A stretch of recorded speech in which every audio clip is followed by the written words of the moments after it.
Wait, I'm working on The Dark Knight? Like, what? At the back of my head, my end goal was to be a film director. Oh, no, you're not doing episode. You're doing the pilot. I'm like, oh no, what? that's the... Are you freaking crazy? Because I didn't go to film school. The minute it got released on Vimeo, it got a Vimeo staff pick within 24 hours. And then I was getting the phone calls. I remember loading Unreal 4.11 and I'm looking, I go, whoa. And they were like, what if we made a video game at the same time? Oh my God. What if we took everything we did in Moontopia and hit that migrate button into UeFN? You know, some people have made from 50K to 300K. Yeah. Some have made close to $1 million. How do you do that? How? Can you... How?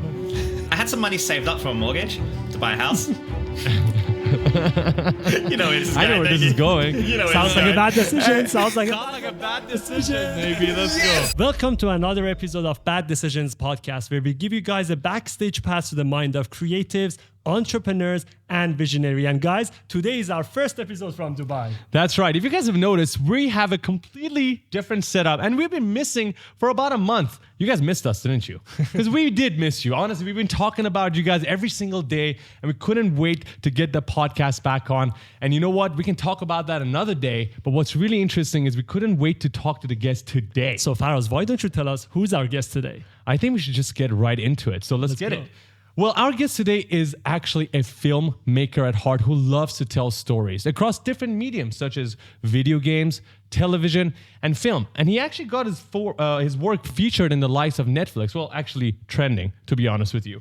And what's really inspiring about him is his not so linear journey, starting out in the video game industry and then going to directing and producing live action and animated series to even creating his own production company, HaZimation. He's got his hands full. He works on a lot of really cool stuff, but most importantly, he uses a tool that we love the most, the real-time animation tool, which is Unreal Engine 5. We're in it every day, and we have to talk to the people that use it as well. And this guy uses it to the best of his capabilities. Everybody, please welcome HaZ Dulull. What's up, my man? How's it going? Hey guys. Awesome intro. You guys should do my PR. You guys are really good. We got hired for our next job. Let's set up the contract right now. Let's get it done. How are you, my man? I'm good. You know, it's kind of like an honor for me to be here, by the way, guys. I was saying earlier to you guys, like, I see you guys like every day in my feed. So I feel like, yeah, I know you guys already. So it's going to be fun. We appreciate it, man. You know, it's an honor to see you. And what's really interesting, we didn't even tell you this when we started the podcast, but we were discussing this with Farhad. I've actually seen you before. So I don't know. In person. Not on social media. We've been about 10 meters apart, and I don't think we know. Yeah. So this was Vancouver SIGGRAPH. I believe it was last year. And you were giving a speech, and I just walked past the booth, and I was looking at you, and I think I heard you talking for a few minutes, and it attracted me. I was actually walking to another booth, but what you were talking about Unreal Engine, I was like, oh shit, I should probably listen to this. And it was interesting, but I don't know how long the booth was gonna go for, the talk was gonna go for, so I left. But I was actually right there beside you. And so I just wanted to let you know that we actually have seen each other, but we just haven't officially met. So this is the first time we're officially meeting. It's fate. It's meant to be, man. It was meant to be. Exactly, man. And so we just wanted to say thank you for being here. We know that, you know, your time is precious. You're working on a lot of projects, which we will discuss today. But let's take it all the way back, because we've done our, you know, you even said this in the email, our CIA level stalking of you already. But for everybody who is watching this for the first time or listening to you for the first time, you have a very bright career path, and you've gone through many different roles until this very moment. If you were to go back and describe the most key moments in your career, can you highlight those for us from the video game industry up until now? Yeah, definitely, man. I mean, I started in the video game industry sort of like 98. So I was still at university, and I was doing a media communications course, and everyone was going to go to work for Oracle or IBM to do their work placements. And I remember going to my lecturer and saying, I want to work in video games. And the look he gave me was like, are you freaking crazy? Like, what? No one does that. You're mad. So I just read Edge magazine and constantly applied to every single studio and getting rejected, obviously. I was using things like Poser, Bryce. You know, remember those tools back in the day that you get those free CDs on the magazine? I was creating stuff at home home. And eventually this company called Daba Studios, the art director, decided to call me in for an interview.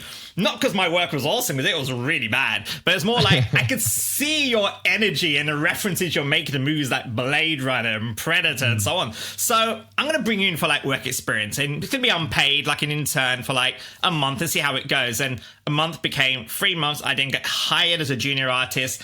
And for me, the reason that's a highlight, even at the start of my career in the industry, was mainly because it really showed that you just don't give up.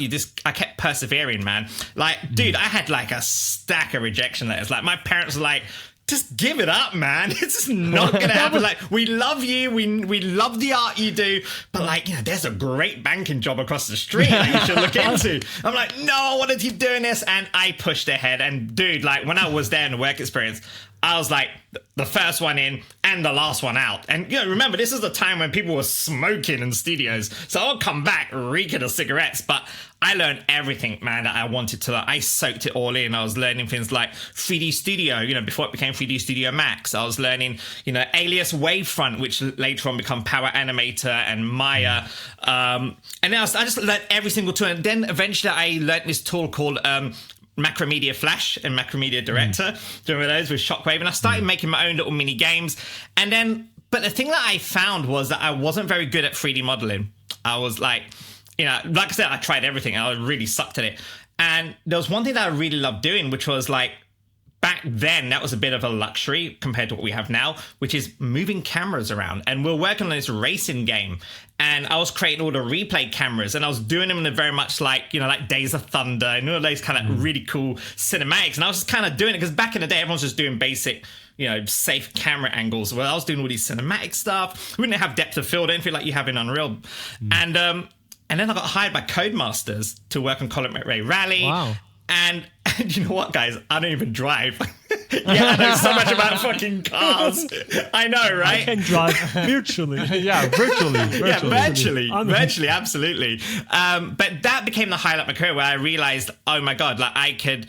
This is back in like 2002 now, 2003, where, I realized, oh my God, I can blend my love for filmmaking. Because I didn't go to film school. Remember, guys, I didn't go to film school. Like, my parents, we couldn't afford to go to film school. And so I really took the route of video games because I loved playing video games. I was like Super Nintendo, Spectrum, Commodore 64s, that guy. So I knew I wanted to work in video games, but it wasn't about the gameplay so much. It was really about the escapism story. I remember playing Zelda on my Game Boy, and I really believed this freaking village existed, that I was buying these magic potions, that there were people in my Game Boy that were alive. So, that still stays with you. So that became, then, obviously at one point I realized, I want to go make movies. Like, I want to do it properly. And these are the famous words I eat today, and that is, I remember leaving the game industry and goes, I'm not going to make movies in a game engine. Who does that? Duh. And we'll come back to that right after he finishes his story. And because that's the thing. I remember applying to places like MPC, Framestore, ILM, the early days of ILM, and getting rejected, obviously. And they were saying, we make movies, you guys make video games. There's a big difference. It was very snobbery back in the day. Video games, that's your lane. Films are like the big boys. So I went in and managed to get a job at a company called Moving Picture Company, MPC. And I started as a roto artist. Considering I was a senior cinematics artist, I still went in as a junior and kind of then quickly rose up becoming a compositor. And then became a VFX supervisor. But before I became a VFX soup, I remember there was one particular job that was at Pinewood, and a friend of mine called Faraz Hamid, who's this amazing previous supervisor who's worked on tons of Marvel shows and stuff. And he was like, hey, look, there's this job going at Pinewood at this company called Enviz. I can't tell you what the film is. I can't tell you what the project is, but I think you'll dig it because it's compositing, visual effects, and there's a bit of filmmaking involved. I'm like, that is the most vaguest description. But I'm going to go. It's Pinewood. Why not? So I go there for an interview and I get the job. And I remember my first day, I get the first shot that comes up on my screen. And it's the Batman shot. Oh, and I'm like, God. Wait, I'm working on the Dark Knight? Like, what? Yeah, and you can't tell anyone about it. And you only found out afterwards, right? Like, once you got it. Imagine if you would have said no to this. I'm like, I don't know what is the project about. Probably it's not something significant. Probably I would say no. That's why it's so important to sometimes be a yes man and just go for everything.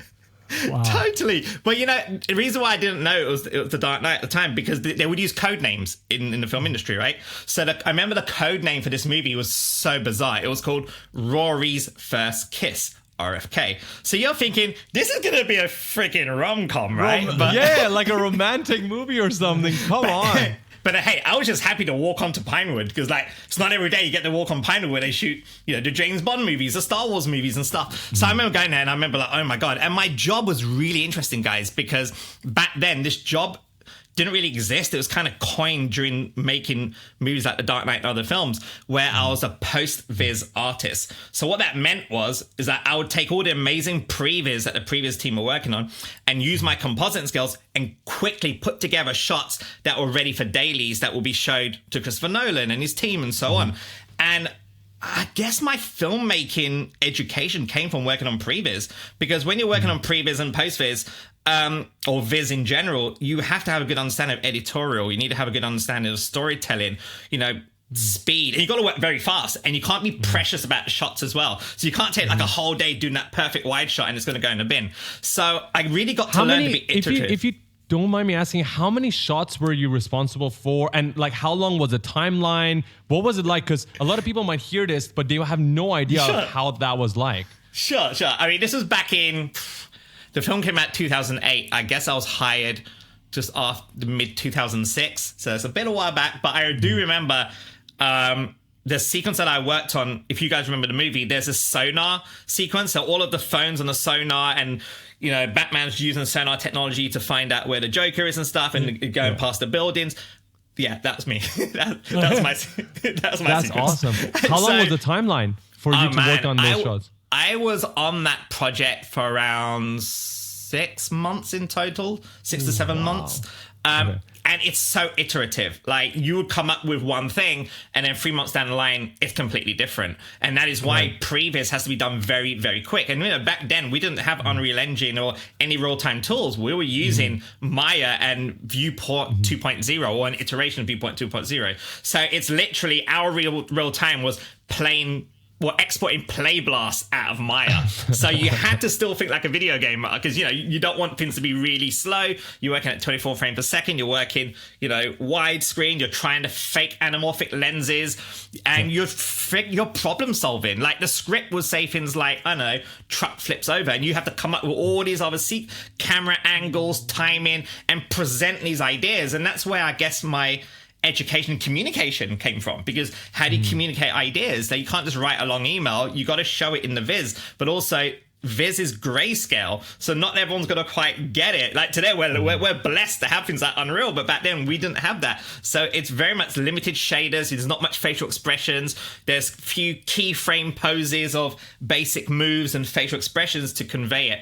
But a lot of it became previs stroke tech viz, where you figure out where you're going to put the crane, how much track you need to lay down, taking a LiDAR scanner photography of the location, get fed to us from the VFX soup on set, and then you then have to block it all out on the computer and problem solve and figure out how you're going to get this done on schedule, on time, or can the shot be done at all? So yeah. Wow. Man, I before you move on, I just can't imagine how that entire process is revolutionized today, because Unreal Engine's pretty much taking control of half or almost all of that entirely because of how fast the real-time production is. 100%. And we're going to get to that later. And so what happened after that? So that was the Batman movie that you were working on. Well, you can imagine, like, after that, I didn't need to send my CV anywhere, right? Oh, you worked on that movie. Great, you're hired. Yeah. I'm like, hey, I just made the tea. It doesn't matter, you're hired. And then from there, I went on, I kept progressing. I was very progressive in terms of my career. I just wanted, to keep moving up, because, at the back of my head, my end goal was to be a film director. But I knew in order to be a film director that hadn't gone to film school, my film school was working on other people's movies. And so my biggest dream was to work on set, because I had worked so much in the studio as a digital artist, as a compositor, as a previs artist, and I managed to get a job as a VFX supervisor, and this was at a company called Jellyfish Pictures, amazing company who are now very huge, doing big animated shows, but we were doing live action shows, and one of the shows was a documentary called America, the Story of Us. This is a big History Channel show that won tons of Emmys. I think Obama opened it at one point, which was amazing, and being a VFX supervisor meant that you're on set a lot, working with a bunch of the other directors and the producers. But again, just like I said earlier about previs, my job was problem solving, but on set. So I really got to learn what set etiquette was like, understanding like your first AD, he or she is the person that you go to for everything. He or she is the one that's going to make the day happen. And go remember back in the day, like, visual effects was still seen as a hindrance on set, even though visual effects is what makes these amazing visuals happen. But to the old school filmmakers, are like, oh my god, it's these guys with a chrome ball walking around and they're freaking measuring tapes and distorter lasers and asking to do a lens distortion chart. Like, for God's sake, we're trying to make a movie. I'm like, so am I. But then eventually, that became my film school, because I really got to see how directors work with actors, and you really got to see how actors respond to crew. And really, without naming names, I got to work with some amazing directors, but also got to work with some not so amazing directors. And you get to learn from both. You get to learn from both. Like, the ones that weren't so amazing were like, God, I really see the effect when you're not a good director, because it has an effect on your crew. It really has an effect on the entire day. So while I was working as a VFX supervisor, because like I have time in the visual effects industries, it's not exactly 9 to 5 jobs, I was making short films because I really wanted to make my own content. And you guys know what that's like. You just got to make your own content. And so I made, my plan, guys, was always do like 10 short films, submit them to festival, do the whole traditional thing, right? But what I ended up doing was I made one called Fubar, which was like a animated cat versus dogs kind of like 2D animation thing. This was the first time using Nuke. So Nuke had just come out. It was one of the first 2.5D 3D-ish type compositing tool, and Foundry kind of sponsored this short film, so I ended up going to IBC, and it was really cool. But then my second short film was a short called Project Kronos, and I made that during the time I was working with the BBC and History Channel on documentaries. So you can imagine I had that documentary vibe in my mind in terms of like everything handheld and what is real, what isn't real kind of thing, and surrounded by editors and directors all day long, being a VFX soup. And so I did a short film called Project Kronos, and what I did was I wanted to make a science fiction movie, but I didn't have the budget. The traditional thing, right? We've all heard that before. We don't have the budget, but I want to go big. So I knew I only had like $600 or some $700, like saving my little kitty. I've been saving for my VFX jobs. I'm like, okay, I'm gonna go to the NASA website. And I just downloaded every single footage from the NASA website because they make them available. They're freaking 4K. They're beautifully shot, some of them. And it's all public domain. And I remember downloading them, and I started putting together these like rough edits. I'm like, this is dope. Imagine if I was to like hire some actors to be scientists and intercut that and create a story about sending the most crazy human consciousness into space, and we get a signal back, and it's like District 9 meets Contact, all of my favorite science fiction films, but done in a documentary. I can do this, right? I just have a laptop, After Effects and Premiere, hire some actors, write a complicated script, get them to say it. And I did that. And I put it out. And the one funny thing I have to tell you, when you download the NASA footage, it does say though in the super small print, it says like public domain, but also it says you can use whatever you like, but you cannot use the stuff with the NASA logo on or with the people's faces. Hey, man, I was a visual effects artist. I mean, come on. So I just painted that. 2 minutes. I painted that shit out, dude. I painted the NASA logo. And one of the things that what I did was, like, you have the space shuttle launch with all the smoke and stuff. Now, I knew my CGI budgets, but mainly my CG skills as a visual effects artist. I'm a good compositor, but I wasn't very good at 3D, like I said earlier. So I knew I can just get one of my friends to help me build a 3D model of a rocket that I wanted. But there's no way I'm going to be able to do all this smoke and billowing fire. That's Houdini simulations. That's crazy. Yeah. So I just used the footage from the space shuttle launch and then painted out the space shuttle and put the CG in. Yeah. So that's where the power. You got to be smart about it. You got to be smart about it. Have to, man. And because you get creative when the budget is tight. When the budget is tight, you get creative. That's the best part. If you work within constraints, that's the most amount of creativity you 100%. Can ever have.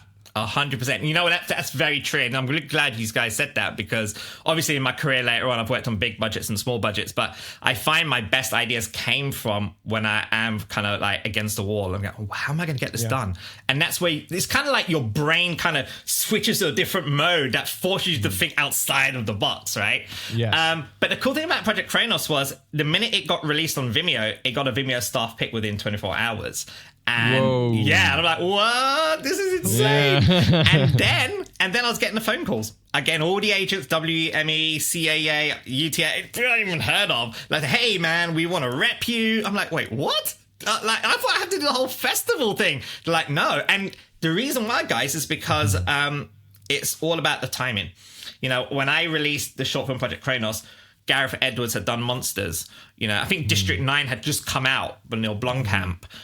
There was a huge surge of independent science fiction films done by visual effects artists turned directors. So naturally, I got picked up, got signed to a manager in LA, and you can see it, like you can Google it on Variety. There's an article on Variety about them, a company optioning Project Kronos. And remember, I had no idea how this business works because I came from the visual effects side. Well, I'm all about making good-looking pixels. So the whole Hollywood business was new to me.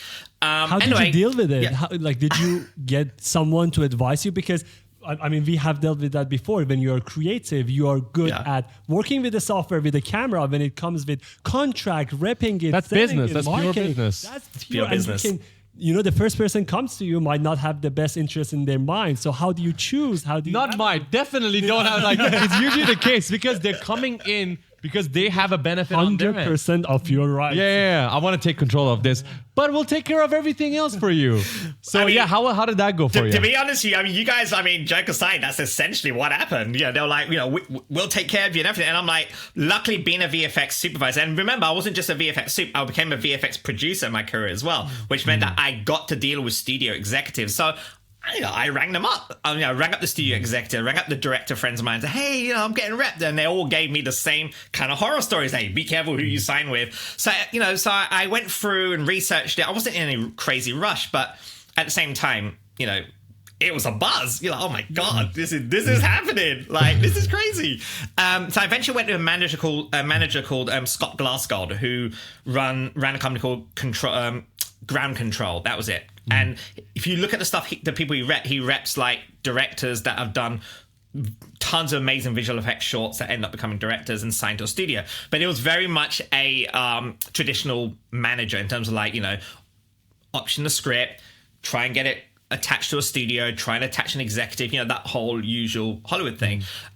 So flash forward 2 years. I'm still sorry to just cut you off, just for myself actually and for the audience. When you say optioning the script, what does that actually mean? Oh, sure. My bad. Yes. Optioning is usually like, it's when someone gives you a fixed number of money, say, here's 10 grand. We have the rights for 2 years to try and shop it around the studios to get it made. Right. So we exclusively own that. We don't own the IP, but we have the rights to it. And after the 2 years, if we haven't somehow nailed a film deal, a television deal, or a book deal, or whatever, then you can take the rights back, or you could what you call re-option it. They call it a turnaround. Right. It's a turnaround, they call it. So actually, it's a good point, actually, what you mentioned, because like 2 years later, the option ran out. And, wow. Okay. Yeah. And guess what? I still haven't made a movie. I'm a visual effects producer on a really cool TV show called Poldark, a medieval type show.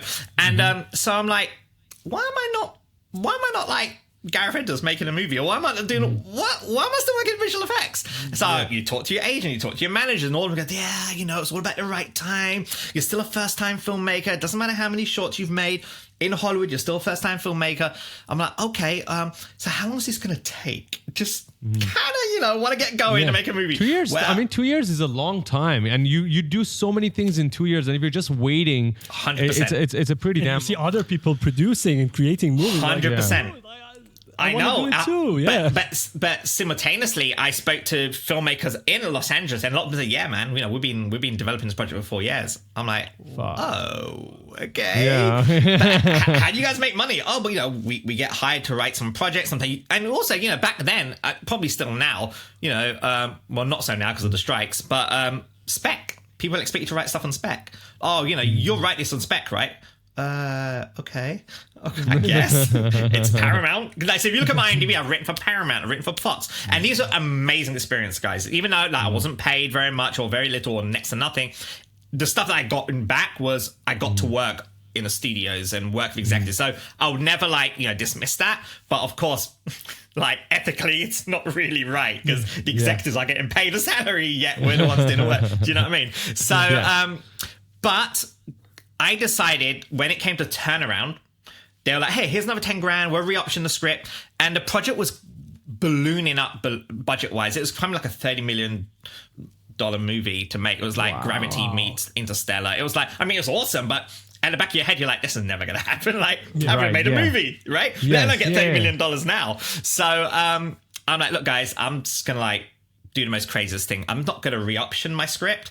I'm going to go and make the feature-length version of the short. Because here's the thing, the short had tons of views, had a lot of reviews, like every website, even Collider covered it at one point. It had traction. So I'm like, I've already kind of got my market there, my audience there, wearing the business hat. So I'm just going to go and somehow figure out how I'm going to finance this feature film, my first feature. And how the hell did you do that? I'm going to tell you. And there's a big disclaimer. Do not try this at home, kids. Okay? All right. So basically, when I took the option back, obviously the studio was like, well, look, you can't go and make the version, we've been paying you a little bit to make. I'm like, yeah, sure, I'm going to make the short film version, but 90 minutes. So what happened was, and this is the bit I say don't try it at home, I had some money saved up for a mortgage to buy a house. I know where this is going. Sounds like a bad decision. Sounds like a bad decision. Maybe let's go. That's exactly what it sounds like. So I'm like, well, I've got like 50K here. I'm going to my partner May. I'm going, May, should I make a movie or buy a house? She's like, I'll freaking buy a house. What are you talking about? Make a movie? But I cannot live in a movie. Yeah. Well, yeah, exactly. But she goes, but I've known you for so long. I know that if you are always going to be kicking yourself, like, what if? And I think that's the thing inside me. Like, my mental state was like, I'd rather fuck up than not try.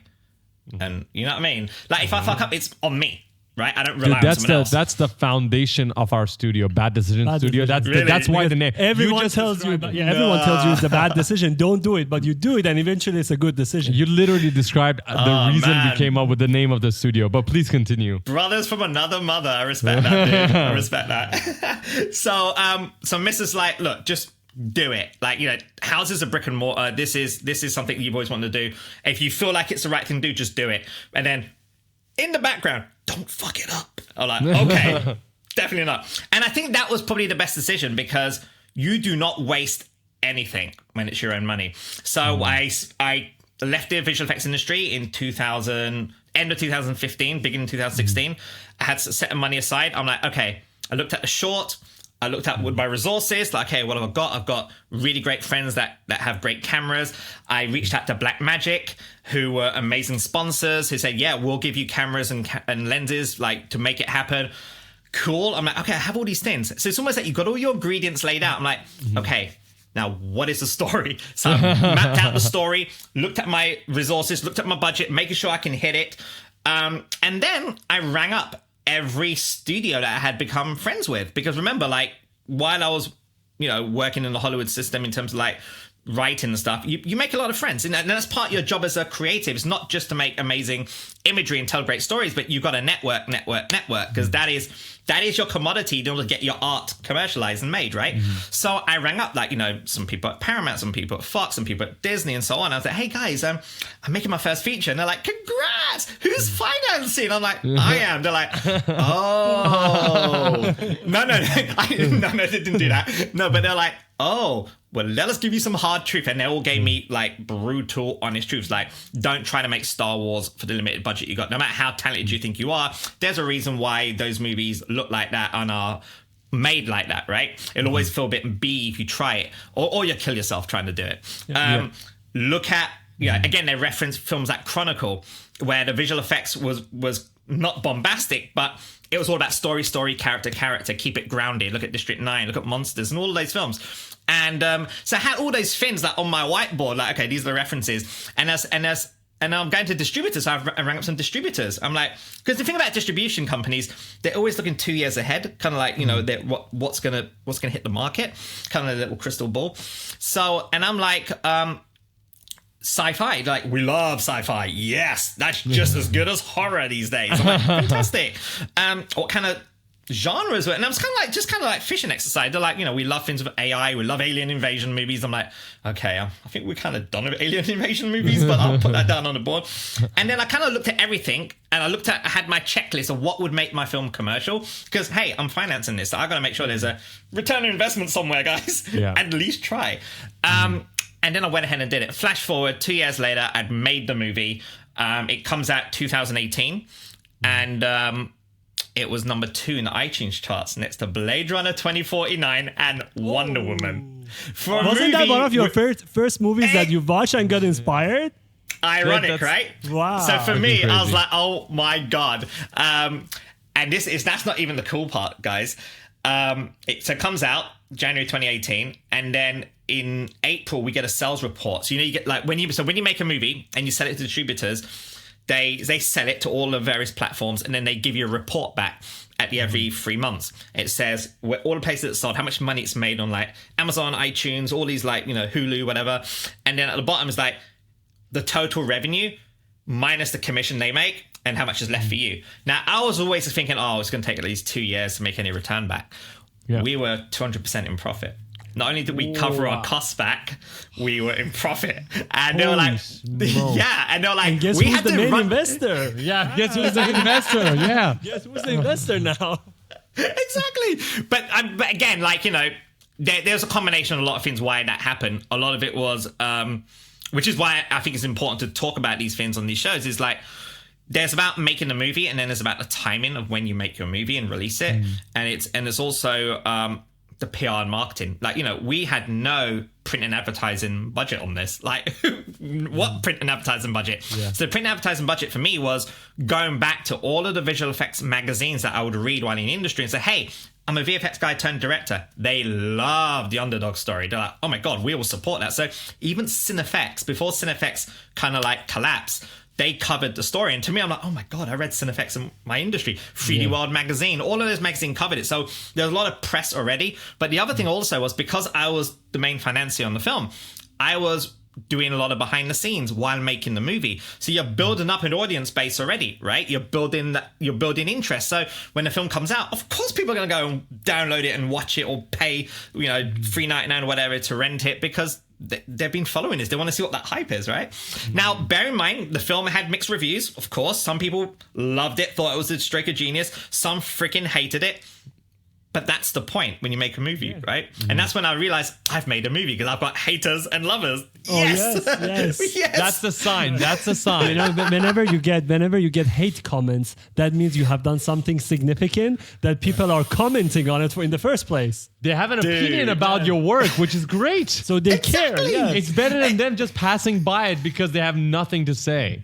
100%. But I remember one of the comments, this is like on IMDb, you know, when people put comments on, and one guy wrote, I think it was a guy, he wrote like, it's like the freaking, he time coded stuff, dude. At 4 minutes 22, this should not happen. The laws of physics. And I'm like, guys, it's just a freaking movie. And it just kept going on and on.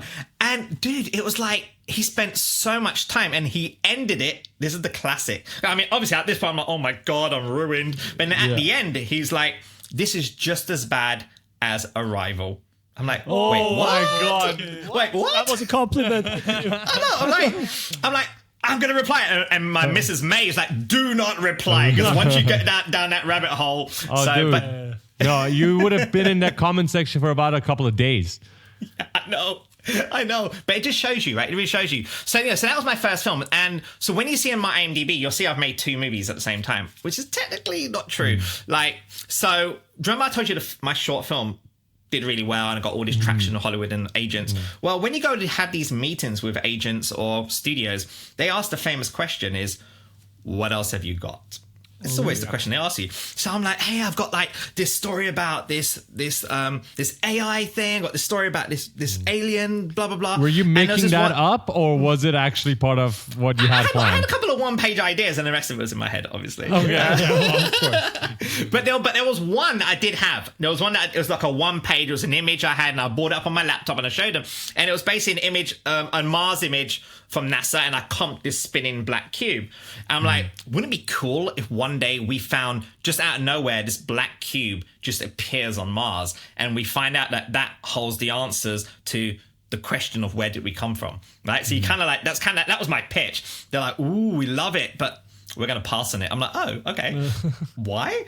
Was my pitch crap? Oh, no, your pitch was great. It's just like, we don't want to do anything with Mars. I'm like, oh, Last Days on Mars, Red Planet, they all bombed in the cinema. So I'm like, cool, that's all good. So while I was making The Beyond, an amazing filmmaker, Ridley Scott, makes a movie called The Martian, which does really, really well. Yeah. So then I get the phone call. Hey, you know that script we passed? The one Mars about thing, Mars? Yeah, we want that right now. Mars is back on the track. We want it back. Wait, it shows you how Hollywood works in general, right? It's to do with trend, it's to do with low risk management, and you kind of gotta have to accept it. You can bitch about it. It's like, oh, fucking hell, this way, but you just embrace it and make it work for you as an artist. And I just took that.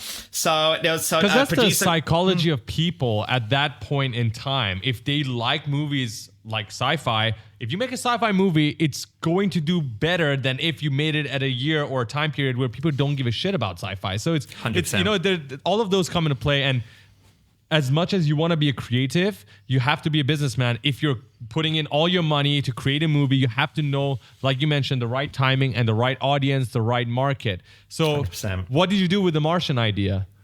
So it became a movie called Origin Unknown. So this company called, there's two producers that came on, and Parkgate Entertainment they're called, and they came on, they're British producers, they loved it. They go, look, we'll finance the entire thing. And it wasn't a big budget, it was like 1.5 million or something, but considering my first movie cost next to nothing, I was like, this is great.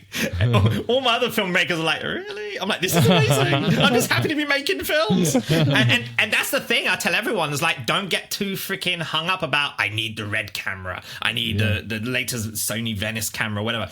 Like, freaking make a movie on your iPhone. If you tell a good story, you tell a good story, and Unreal and whatever. Like, just take the opportunities to make movies. That's what I did. I took the opportunities to make movies.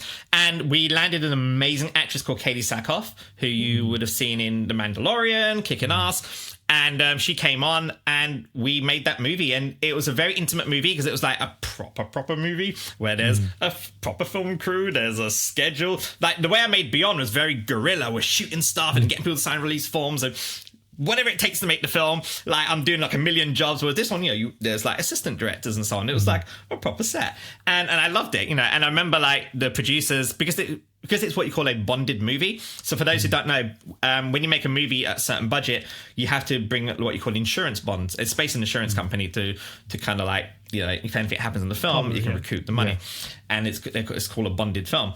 And obviously one of the things it says on there is like, well, what happens if the director like gets hit by a bus? Like, they go, well, usually we replace the director, but this guy seems to do everything, so we kind of can't replace him. So that's a risk. It's a huge risk. I mean, as cool as it is for me to do all this stuff and save a shit ton of money on the production, it's also a risk from the finances point of view. So I remember them saying, listen, like, you have to give up the whole visual effects supervisor. I know you're a great visual effects, but you need to bring on a VFX supervisor on board to handle visual effects for you. And I'm like, oh man, like, if I'm going to hire someone, I'm going to hire someone that's way, way better than me. So I went for this guy called Paddy Eason, who I followed him. He was a VFX supervisor on 28 Weeks Later or Sunshine, some of the big Harry Potter films. I'm like, yeah, get that guy, because he's better than me. And you know what the funny thing is, guys? Remember I told you early in my career, I was like applying to studios and get rejected? Yeah. He was at Framestore, and he was one of the guys that rejected me. What? Oh, what are you, Turcos? It's like full circle, baby.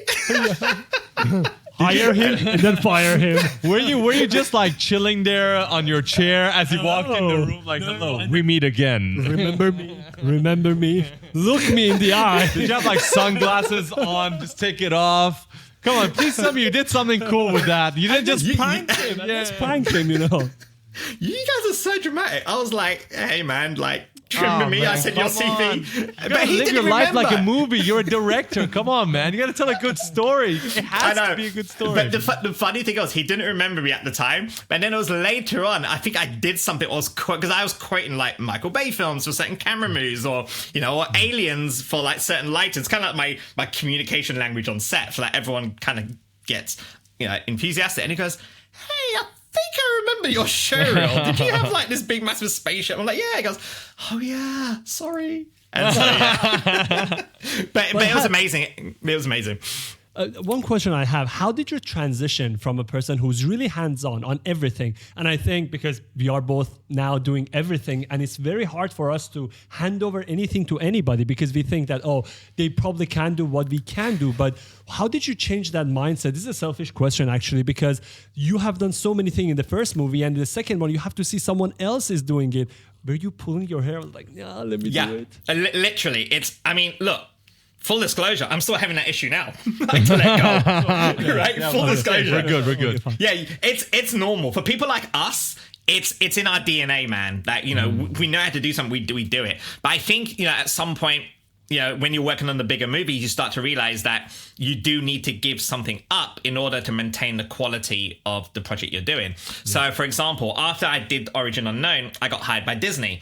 And Disney Channel specifically. Now, bear in mind, I had done 2 movies which were very dark, very cerebral. So I remember my managers and, "Hey, Disney Channel would like to speak to you." And I'm like, "Oops. Sorry, I think..." No worries. When Siri just comes up? That just happened just now. Dude, that's always a freaky thing because I didn't even that. call it. Sometimes it just starts talking. I'm like, "No, I didn't call you. I didn't even say anything close to your name. What are you listening to?" I'm telling you, man, it's freaking Skynet. That's the start of Skynet right there. They're listening to us. That's so random. Anyway, yeah. So So when I made the movie Origin Unknown, there was some trailers that came out, and one of them involved. Now, do you know they do the 30-second trailer bump? Like they show you footage coming soon to a theatrical near you. Blah blah blah. Yeah. Buy your tickets. They released that, and there was a shot with Katie Sackhoff, who's like one of my favorite actresses to work with, by the way. She's so collaborative and stuff. And I had a CG robot, and she's having this moment. She's crying, and it's quite emotional. And I was referencing one of my favorite films, Flight of the Navigator, right? Does anyone remember that movie, Flight of the Navigator? So I was referencing that. Anyway, someone at Disney go, "Hey, this director can direct actors and CGI. Oh my God." Now, to me, I'm like, isn't that our jobs? But to them, like, no, this is amazing. So I got called in, and again, I had no idea. I just thought I'm going to direct an episode or something, right? Because I'm just like happy to be walking into Burbank, into the building of Disney. And I remember them saying, like, we don't have a script. We just have this idea. It's based on, and I can say this now, but it's based on Herbie. Remember the Herbie Goes Bananas? The car, So they were looking to reboot it. And they only had this 1-page treatment. And I remember my manager goes, "Well, have a look at it. Tell me, take a few days and tell me if you want to do it or not." Dude, I'm not going to send an email. I took 2 days off. I did a 50-page pitch deck. I did cinematic previews. I went full on. Because, it's not every day you pitch to Disney, right? So I'm like, "Hey, I'm just going to get my best foot forward." And my manager was like, "This is pretty sick stuff, pretty dope, but it's a lot of stuff. You just need to know if you want a yes or no." I'm like, send it. So I sent it. They come back and, "Hey, we'll love to talk to HaZ. We haven't made a decision yet, but we'll just love to talk to him." So I get on the call, and there's the showrunner, there's the producers, and there's this amazing executive called Rafael Garcia, who's now vice president of Disney Entertainment. But at the time, he was an executive, creative exec. And they're like, "Hey, man, we just have to say, how long did it take you to do this pitch deck? And all this too much. All this material. We didn't ask for this." And we didn't ask for it. And you know what? Even better, they're like, "We pay people to do this stuff, right?" Yeah. Just so you know. So and basically, I went in and I pitched my heart out, and they're like, and basically what I pitched was, again, very ballsy. And the show's called Fast Lane, just in case you're wondering what show. It's called Fast Lane. It's on Disney Plus. You can watch it. And it's basically about these 2 girls are completely opposite. A 12-year-old girl called Lane, who's studious, very do-gooder, school president, that kind of thing. And got the other girl who's the neighbor, who's like a hippie, chill out. Hey, do our homework. If not, life's meant to be, that kind of show. Put them 2 in a fast-moving AI-powered car that's on the run from the government. You're going to get chaos, right? So my pitch to Disney was, Lethal Weapon and Bad Boys for kids. They're like, two of the most R-rated films you just quoted at Disney Channel. And I got the gig. And I remember saying, okay, so what episode am I doing? They're like, oh, no, you're not doing episode. You're doing the pilot. I'm like, oh no, what? That's the fucking stressful part about everything. It's like, dude, I knew what a pilot was, but I had no idea how the impact it had for the entire show, where you essentially set the tone for the entire show. And they had other directors come in to follow your tone. I'm like, oh my God. So I remember doing this. And I remember we're shooting this in Vancouver. We shot it all in Vancouver. Oh, no. Damn. Yeah, So you stayed in Vancouver for the duration of shooting, right? 8 months. oh, dude. Okay, that's crazy. Wait, this was in year 2018, 19? 2018. Yeah, all of 2018. I was there. Okay. Yeah. Wow. We shot Awesome. Gastown. We shot, I was staying at the Sutton Hotel. Do you know the Sutton Hotel? yeah. Stayed Yeah. there for a bit. Yeah. So it was amazing. And so many shows get shot there. It's crazy the amount all of the like... time. Yeah, there's like It's, arrows everywhere. Because of the different structures and different buildings and the different looks you get just from different streets. You go from one street to another, it looks like you're in a different state. city. Yeah. You're in a different Different city. states, So you can use Yeah. the entirety of Vancouver to shoot multiple different locations, and it's 100%. it's beautiful for that reason. And we shot all over, because the way Canada works when you're making movies is different zones, and different zones attract different tax incentives and funding. So we shot in, I think, Burnaby. One of it was up there, and it was snowing. So this was the issue. It was snowing, snowing hard. Means you guys know when it snows, it snows hard. But the show is set in the summer. Wait, so how the hell did you guys do that? Oh boy, there's a lot of people just like putting like water on the snow, hot water on the snow, God. shoveling. The poor kids are like, they were getting ill very quickly. And then the power of visual effects, of course. But there's one thing I do want to tell you about the show, a real quick story on that. Which again, I'm allowed to say it now because the show came out ages. But and it'll give you an idea why I'm excited about real time and how important it is to always hold on to the stuff that made you who you are today. And that is, when you work on a show like this, there are second unit directors. I didn't realize you had second unit directors for this sort of stuff. And so there was a lot of action, car chases, right? And I'm like, oh my God, I can't wait. I'm here, we're doing car chases next week. We're going to like close up on the bridges. They're like, yeah, but that's the second unit Splinter team that are going to do that. I'm like, oh, okay. That's cool. That's cool. That's cool. So yeah, that's the reason I want to do this show. It's freaking car chases. But I'm like, look, don't want to rock the boat. I'm so super happy and grateful to be here. Say, here's all my previews. Here's all my storyboards. And they're looking at it and go, oh, fuck. We can't get anyone else to do this.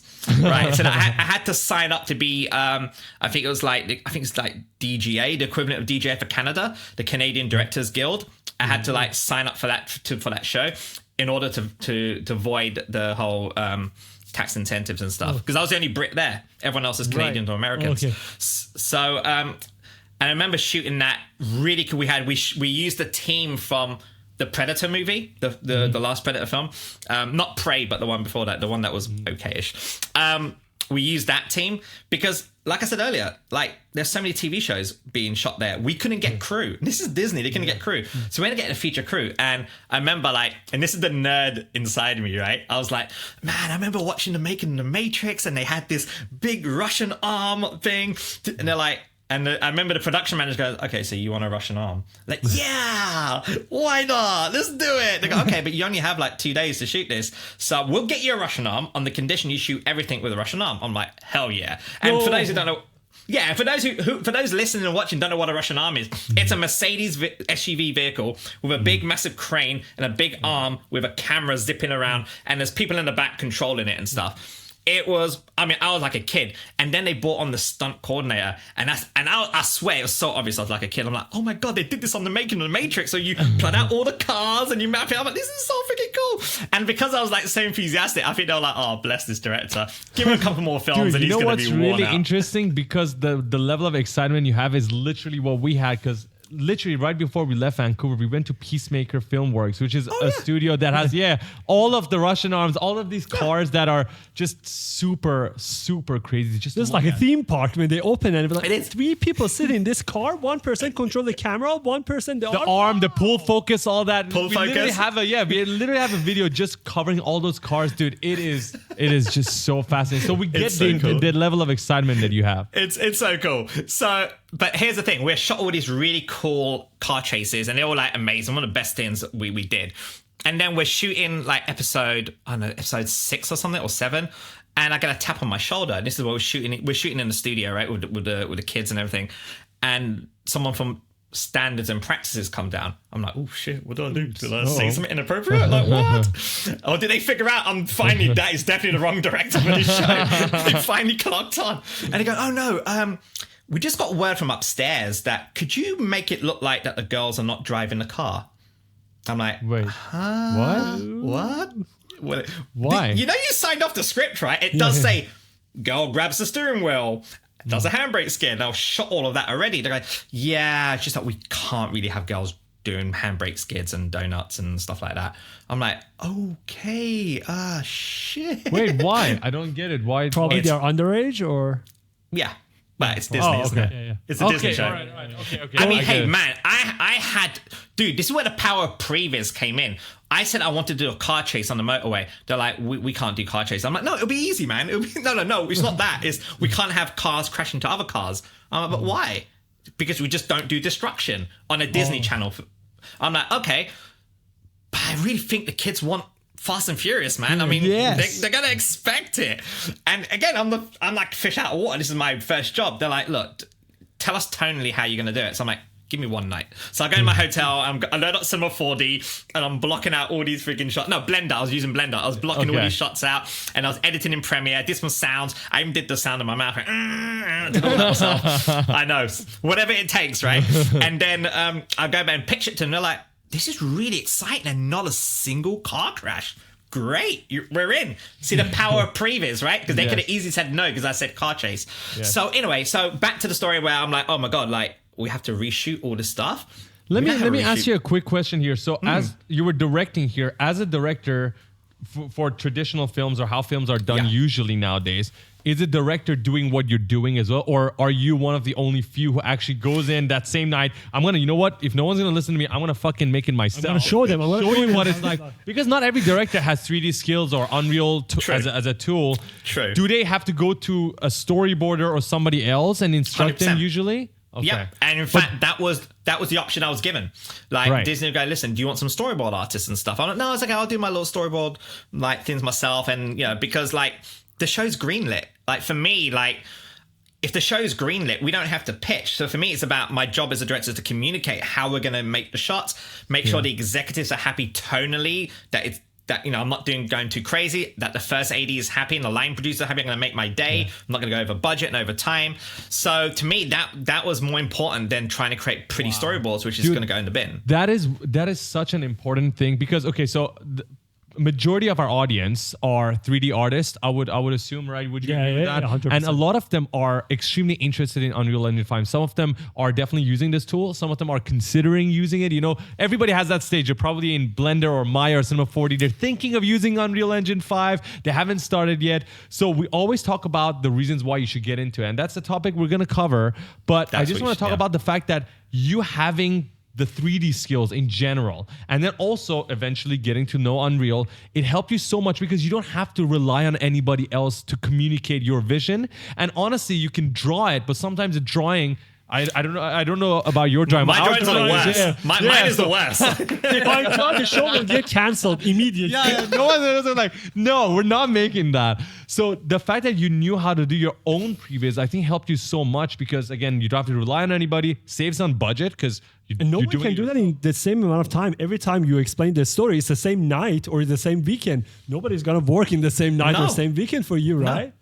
Exactly, or no one's gonna to get approval from a studio to get a budget to use a storyboard. Like, to hire the storyboard artist to get through the clearance. That's weeks and weeks. And we're shooting the next day or something. You just got to. It's communication. That's the thing. Whenever people tell me like, what's it like being a director? Your job is really, yes, you're a storyteller, you're an artist, and all these things, but the crux of it, you're a communicator. You have to communicate to everyone, and everyone communicates differently. Like with the way you communicate to actors is very different to the way you communicate to your DP. Like for the DP, I'm talking lenses, I'm talking lighting, I'm talking shadows, I'm making references to like some amazing other cinematographers' work and stuff. When I'm talking to actors, I'm not talking about any of that stuff. I'm talking about emotion, depth, motivation, the character arc. I'm talking about that. So you have to communicate in different ways. With working in visual effects, you're talking about story as well as how you're going to shoot stuff so that they don't freak out like all this tracking or roto they have to do.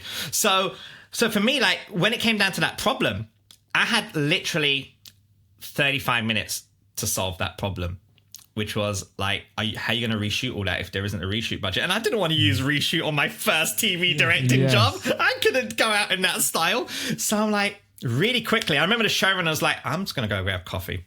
So I'm like, okay. So I'm thinking, I'm like, hold up. How about this? And this is where VFX saves the day. I'm like, this is a smart AI talking car, right? And I was like, yeah, cool. And we have a massive windshield in front of us. So what if the windshield comes up with all these graphics saying, turn left, turn right, pull the brakes, and the kids are reacting to the screen? Technically, they're playing a video game. They're not really driving the car. And obviously, the lady at Standards of Practice is like, I don't know if that's going to fly, but I'm going to run it up. They ran it up. It worked. So this is where you use things like motion graphics. This is why I don't do motion graphics, but I have so much. I'm a huge fan of places like Territory Studios and all these other amazing people doing work. Jonathan Wimbush, right? Jonathan Wimbush, that you guys have had. Yeah. Like, I watch all this stuff. I'm like, hey, there's a lot of storytelling in motion graphics. There's a lot of storytelling in title sequence, a lot of storytelling in UI and heads-up displays or future UI. That I'm like, why don't we use that? And it worked. And can you imagine the cost of doing the UI compared to the cost of reshoot? It's a massive difference, right? And you can think of the UI as an enhancement rather than, if you were to reshoot it, who knows how it would have had ended up. But now you just add it to the story, you enhance it. And 100%. Some people probably watching it were like, oh shit, that is cool. They're playing a video game like you mentioned. So it's a lot about problem solving, what you were doing at that very point. And that's one of the main skills of a filmmaker as well. So that's very interesting. And what happened after that? So this was the Disney show that you were working on. Well, this was on a pilot. So I was hired. I flew out January, I started shooting end of February, and I finished in April. I was getting ready to go home, okay? Because I was only hired to do the first block, episode 1 and episode 2. Right. And then I get my ticket ripped up by the assistant. I go, I'm like, oh, okay, is this a Canadian thing? Like, what? Like, what is this? And they're like, oh no, they've watched. Oh yeah, and before that, by the way, I heard that the studio execs and the head of Disney, the guy called Adam Bonnet at the time, was saying he wanted to watch the dailies, the rushes, and see how they look. Obviously, I'm like, there's a lot of green screen everywhere, and there's, they go, oh, don't worry, we get it. And being a VFX supervisor, I've heard the clients go, we get it, and they're like, is there going to be tracking markers everywhere? It's not going to be green, right? You're like, no, dude. So again, this is the thing about being an independent filmmaker, trying to break into the studio system. And you can tell how rough I was. I just went into the edit room, started cutting stuff, and started editing, and the editor comes in. It was a super nice guy. He goes, dig the enthusiasm. You've broken so many union rules right there. Because it's a union show. And I didn't know about union shows. You don't do that stuff here. Hold on. So for anybody that doesn't know, when it's a union show, as a director, what happens if you come in and start editing? I mean, you get told off. First. Don't do it again. But, I mean, look, I'm a British director.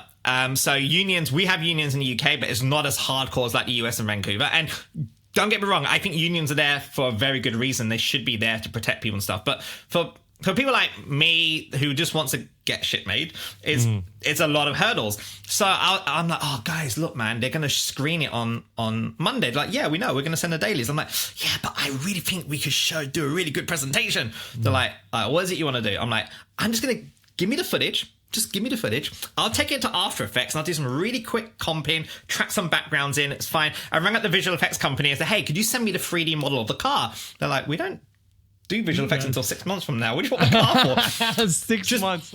Yeah, and there's a guy called Andrew who runs an Atmosphere VFX. That was the visual effects company, Atmosphere in Vancouver. Really amazing company. And the guy was like, I know, you're former VFX soup, aren't you? I'm like, yeah. He goes, I can feel it. He goes, okay, I'll send you an FBX. Is an FBX okay? I'll send you an FBX. And it'll just With be materials, without materials? What no did you materials, get? just No great. materials. Just great. Okay. I'm happy. Just a car's happy. I'm happy. Yeah. You know, I was going to go to freaking Turbo Squid and download one, but you may as well just take the car, right? So I took that and I comped it all, tracked it all, and did all that, and it was really rough. And the editors helped me out. Go, look, you know, we'll help you out, give you an assistant. Because I think they dug the enthusiasm about the show. The fact that, look, this director really wants to make the show, then we'll give him 110%, as opposed to just turn up and do your job and, you know, and that's it. And TV can be a bit like that sometimes. So, they screened it, and then I was getting ready to go to the airport. They rip up my ticket, say, hey, you're staying here till you're going to do the last block. I'm like, wait, what? Ooh. Yeah, you're going to open and close the show. In fact, we're rewriting the last block because they saw your pilot, and we're like, oh, we didn't know you can do all this stuff. So I'm like, that's amazing, but that's the last block. So what am I going to do in between? I mean, there's only so much like snowboarding I can do in Whistler, right? Yeah. So they were like, oh no, you're an executive producer on the entire thing.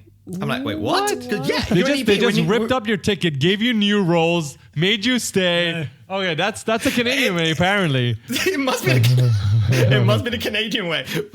And they were like, yeah, you're going to EP the entire show. We've done a new deal with your agent and stuff. Obviously, my agent's super happy.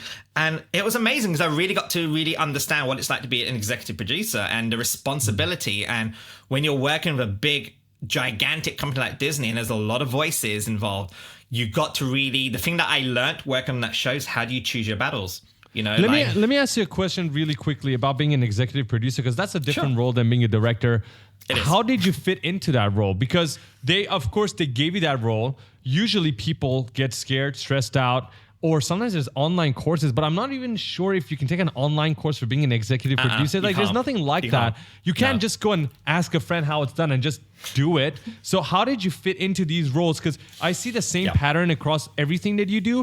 It usually just comes around and you're like, okay, I'll do this. I'll do this. I'll take it. Yeah, and these are shows that you can't fuck up on. And like, what happens on the first day when you go to the job? So until today, I was a director. Tomorrow, I'm the exec producer. Yeah. What should I do now? Like, how would it work?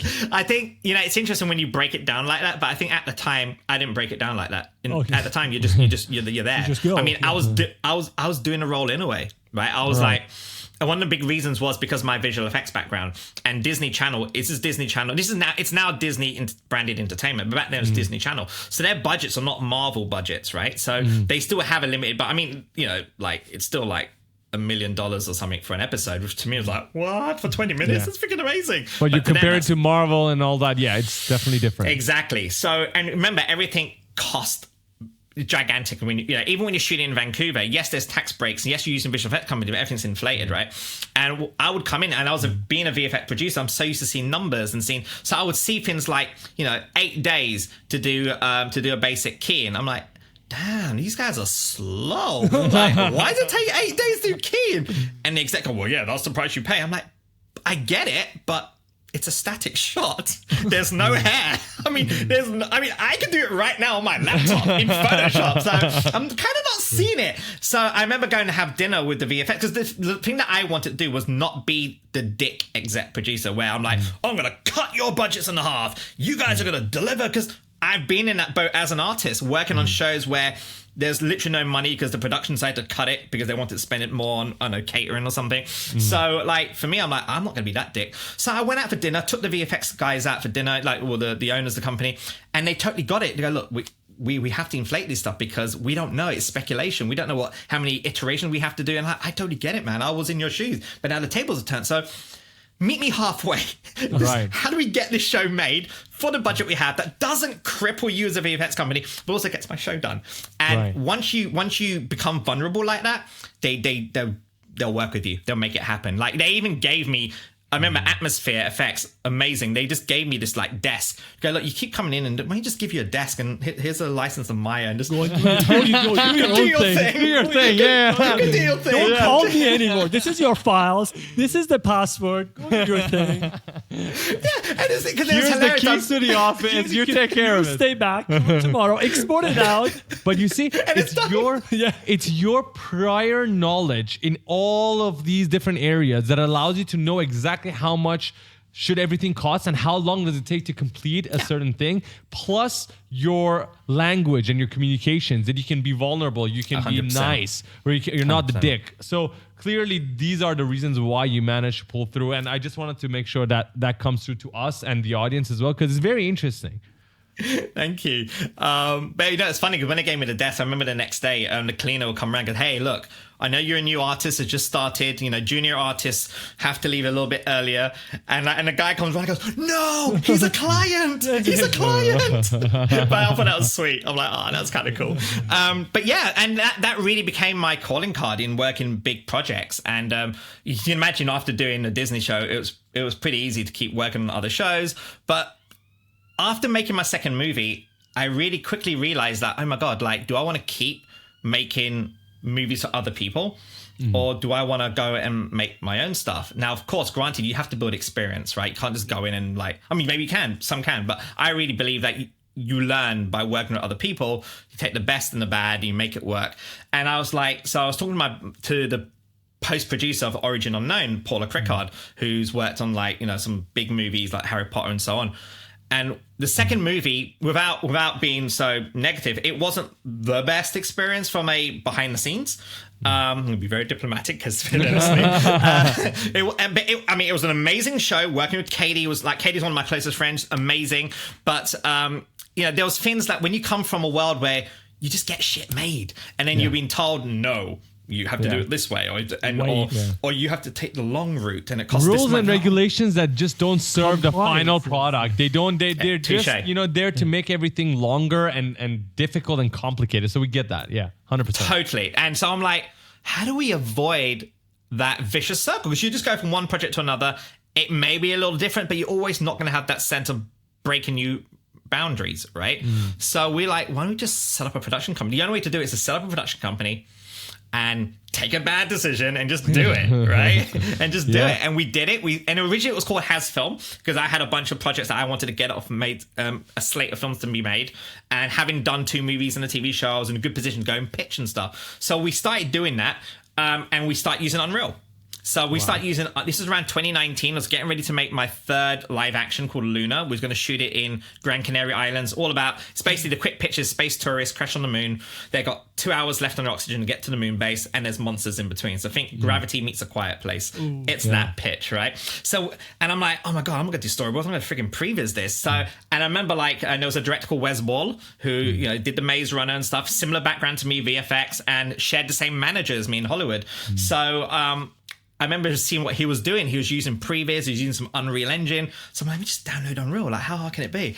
So I downloaded it and I just fell in love because like what I did was like, I remember loading Unreal 4.11, I think it was. 4.11. And I'm looking, I go, whoa. You kind of like a Neo moment, like, whoa, that's a lot. And I'm going on Epic's like, you know, content education. I'm like, there's a lot to learn, blueprints and all of that. So I thought, let me just make a list of things that I want to do in Unreal, right? So that I don't set myself up for any disappointments. So how do I load the thing up? How do I import an asset? How do I bring a camera? How do I animate a camera? How do I just render a QuickTime? That's what I want to do. So in a weekend, I went on the YouTube channels like Matt Workman, Jonathan Rimbush, all those people, just watch all of their stuff, and then started doing a few shots. And consider I've made movies already and made shows and stuff. I got that butterfly feeling, guys. I put 4 shots together. I'm like, whoa, I have a movie on my computer. But it was real time. So I decided to previs a lot of the sequences, and it became picture viz. It very soon became picture viz because it wasn't previs. It became, you know, we had lighting, shadows, reflection, motion capture faces. I'm like, this is so cool. And I was doing this all on a friggin' laptop, dude. So I remember going to LA and showing it to studio execs. They're like, okay, this is really cool. What are we watching? I'm like, oh no, this is a pitch viz or previs. They're like, oh, because this looks like an animated film. This doesn't look like a previs. We've seen previs. I'm like, yeah, believe me, I've seen previs. I've worked on previs. But and then it really got me thinking, like, for a good 6 months, I'm like, why are people making movies this way? I mean, it's such a no-brainer. We're getting stuff for free in the engine, which would have taken weeks or days to render on a render farm as passes and composite them. And I wasn't doing any compositing. I was getting what you see is what you get, final pixels. So 2020 happens, and then a dreaded thing happened. We're about to cast our big name actors to come on, and COVID hit hard. Yeah. And so everything was put on pause. All agents were like pulling back their deals, financiers pulling back their deals. They don't know if the world's going to still be here, kind of vibe. I'm like, oh shit, but I still want to keep making stuff. So I was just still making stuff in Unreal. And then I decided to make like a short film. This comic book company reached out and said, hey, you know, while COVID's happening, we're tapping into directors to like reignite IP. And I did this short film called Battlesuit, and I got NVIDIA involved. They gave me like NVIDIA cards, and Epic put it on their Spotlight story. And it's a big deal because, you know, it's like being on Spotlight. You guys recently got your thing. I saw it, right? You know what it's like. We were jumping up and down and you know, we didn't know that it's going to happen. Faraz opened the Epic launcher and he was like, Farhad, look at this. We are here. I saw the Instagram post, and then it had the word Egypt there. I'm like, what are the chances someone made something about Egypt in the same time period? I was like, let me just watch it. Farhad was in the bathroom. I'm like, I bang on the door. I'm like, Farhad, let's just watch this. And then the video comes. I'm like, yes. So we get it. We totally get it. There you go. So I had that exact feeling. Yeah. And I remember like, oh my God, this is a serious deal. And Epic were like, hey man, you know, what can we do to support you and stuff? There's this thing called a Mega Grants program. Maybe you should look into that. I'm like, yeah, cool. And then I realized, you know what? Maybe it's a calling sign. Maybe it's a silver lining. Maybe it's whatever it is. But I had the same feeling I had back in 2016, where I'm like, I need to make a live action film. Also, it's never going to happen. I had that exact feeling come back, but this time I'm not using mortgage money. I had money, right, for the profits of the film. Yes. So I'm like, so I've got to make a film. So I go to my producing partner, Paula. I'm like, look, we don't know when this live action thing is going to kick off again. We don't know what's going to happen, but we got to keep making shit. We're going to go crazy. We're storytellers, right? And at this point, how many people are in HaZimation? There's you, there's Paula, and there's me, Paula, and Andrea. So Andrea is just like one of my oldest friends. Andrea is like, he's now my head of CG. He's going to end up being CTO of the company at some point. Right. Like, that's just him.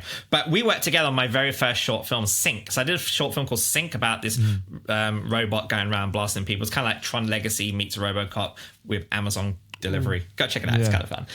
And Andrea was at a compositing visual effects school called Escape Studios, which I also shot the short film there. And he didn't know much English as an Italian guy, but he just dug everything I was doing. He just loved sci-fi. He goes, what can I do to help? I'm like, okay, well, here's some shots of comp. It'd be great if you can help me out. And every time I do a project, I end up hiring him. And it's just, for me, there's making a movie and then there's seeing a group of people that you've worked with grow as human beings, but also as creators. And like the stuff he's doing, he's like, fucking genius, like ninja. So he's like my right hand person.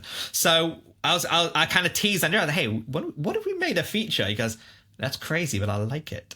So we started tinkering some tests, doing some test renders and stuff, all in Unreal. And then Paula was like, look, man, like you got like a whole slate of batshit crazy ideas, the ones that we know no one's ever going to make. And I know you write them, Haz, because I know I've seen you on Dropbox and they're filed away and I'm never going to bring them up. But maybe that's what you should do, because it's animation. You want to do something that respects the medium. You know, look at movies like Spider-Verse. Like animation is the driving force, that medium. You cannot tell that story any other way but from animation. So we had this project called Brother that I wrote about this big brother breaking out his little brother at this medical facility because his little brother has got special abilities, kind of like Akira, right? Telekinesis and all that. And it's kind of like Man on Fire meets The Raid meets Akira, right? So it's kind of that comp, right? But it's unshootable. Unshootable. You can't shoot that stuff unless you're James Cameron or Christopher Nolan. This is unshootable. So we kind of parked it. So we're like, let's take that crazy script. And we brought on a writer called Stavros, who had worked for like Working Title and so on. We've met several times. He came on, and it's all during COVID. We'll finance this ourselves.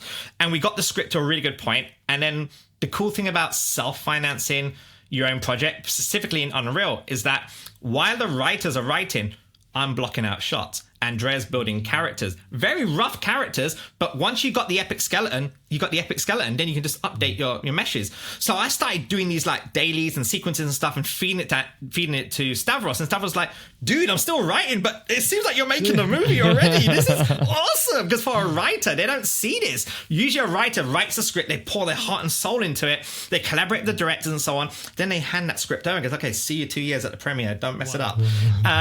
He was like, oh my God, I'm able to see what's in your head and I'm able to write and make changes. And it was like real-time writing, production, all in one. And that's where I saw the power. I'm like, oh my God, this is going to change the game in filmmaking, because writers are always, it's a lonely process being a writer, you know?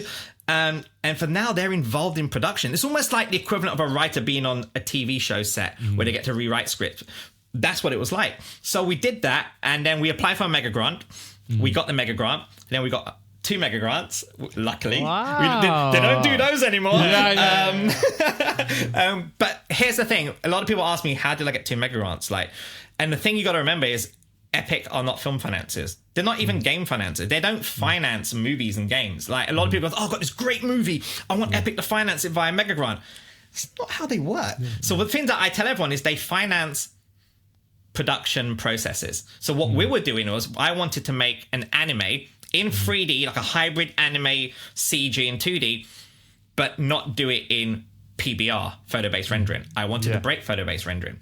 And at the time in Unreal version like 4.19, there wasn't anything like toon shader. You have now toon shaders, but it wasn't toon shaders. So Andrea and myself had to develop shaders. We had to build blueprints, build shaders, and create all that stuff. And we're showing this to Epic. Epic was like, this is great. We'll give you a mega grant just for that, because you are extending Unreal, but to serve the point of the story, to make your production happen. So there was a lot of PR, as you can see. They did a lot of PR of Epic and so on. And then we finished the movie. We only finished it early this year, and we delivered 4K EXR. We had the woman who, an actress called Jane Perry, who did the voice for Cyberpunk and Hitman. She's on it. We've got this guy called Dave Fenoy, who's the voice in the Walking Dead game. And we had some video game stars, and that's what I ended up doing. Instead of going to the typical Hollywood, trying to get big name stars to attach on an indie project, which usually depends how it goes. I went for the video game because I'm using a video game engine. So why not get the video game rock stars to be my stars? So that's where we're at the moment. But then the ultimate twist happened. Just because maybe I'm a sucker for pain. We're making this movie, right? We're making this movie. We're all crushing it. We're all day in, day out working. And we're like, what if we made a video game at the same time? Oh my God. You're making it in a game engine anyways, right? The idea have to come out every day because you see that character spawn and then, can I do something with that? Well, I mean, the big thing for me was there was so much stuff that went on the cutting floor from the script, because you only have 90 minutes to fill a story. You can't put everything in that 90 minutes, also it becomes a mess. So you have to be really smart and kill your darlings kind of thing. So I remember going back to my Evernote and looking at all of the stuff that we had cut out. I'm like, oh my God, there's so much stuff in there. But I never really entertain the idea we're going to make a game. I knew we were in a game engine, we could do stuff. It was only until we were animated. So when you see the trailer, you'll see there's a big car chase scene that happens, skidding around. And I'm like, man, animating cars, man. That's just as hard as animating characters. You don't get suspension and weight and all of that stuff. You don't want it to slide. Even if it's anime, you still got to look good. So we plugged the controller in and moved the car around and kind of used that as animation references and somehow figured out a way of generating keyframes and stuff. But dude, it was so much fun. This should so be a game. So Andrea and this guy called Sam Rabella. So Sam Rabella was a junior artist. He's now one of our lead environment artists and game designers. But he was just a junior guy. And he was like, yeah, my spare time, I actually make mods and game levels. I'm like, you do? Okay, join this party. Wow. And so he plugged the character in. We did a quick blueprint. We downloaded from the marketplace. And that's the beauty about Unreal, dude. You can just download stuff. People have created blueprint and you can just extend from that. People, if you think about it, someone has already thought about it already, right? It's that kind of thing about Unreal. And within 24 hours, we had a moving character walking around on my Xbox controller. We're like, dude, we can make the game and the movie at the same time, but we can make the game in a way that it's its own thing, yet in the same universe. And then someone at Epic called Ben Lumsden who was like, yeah, that's called transmedia. I'm like, no way.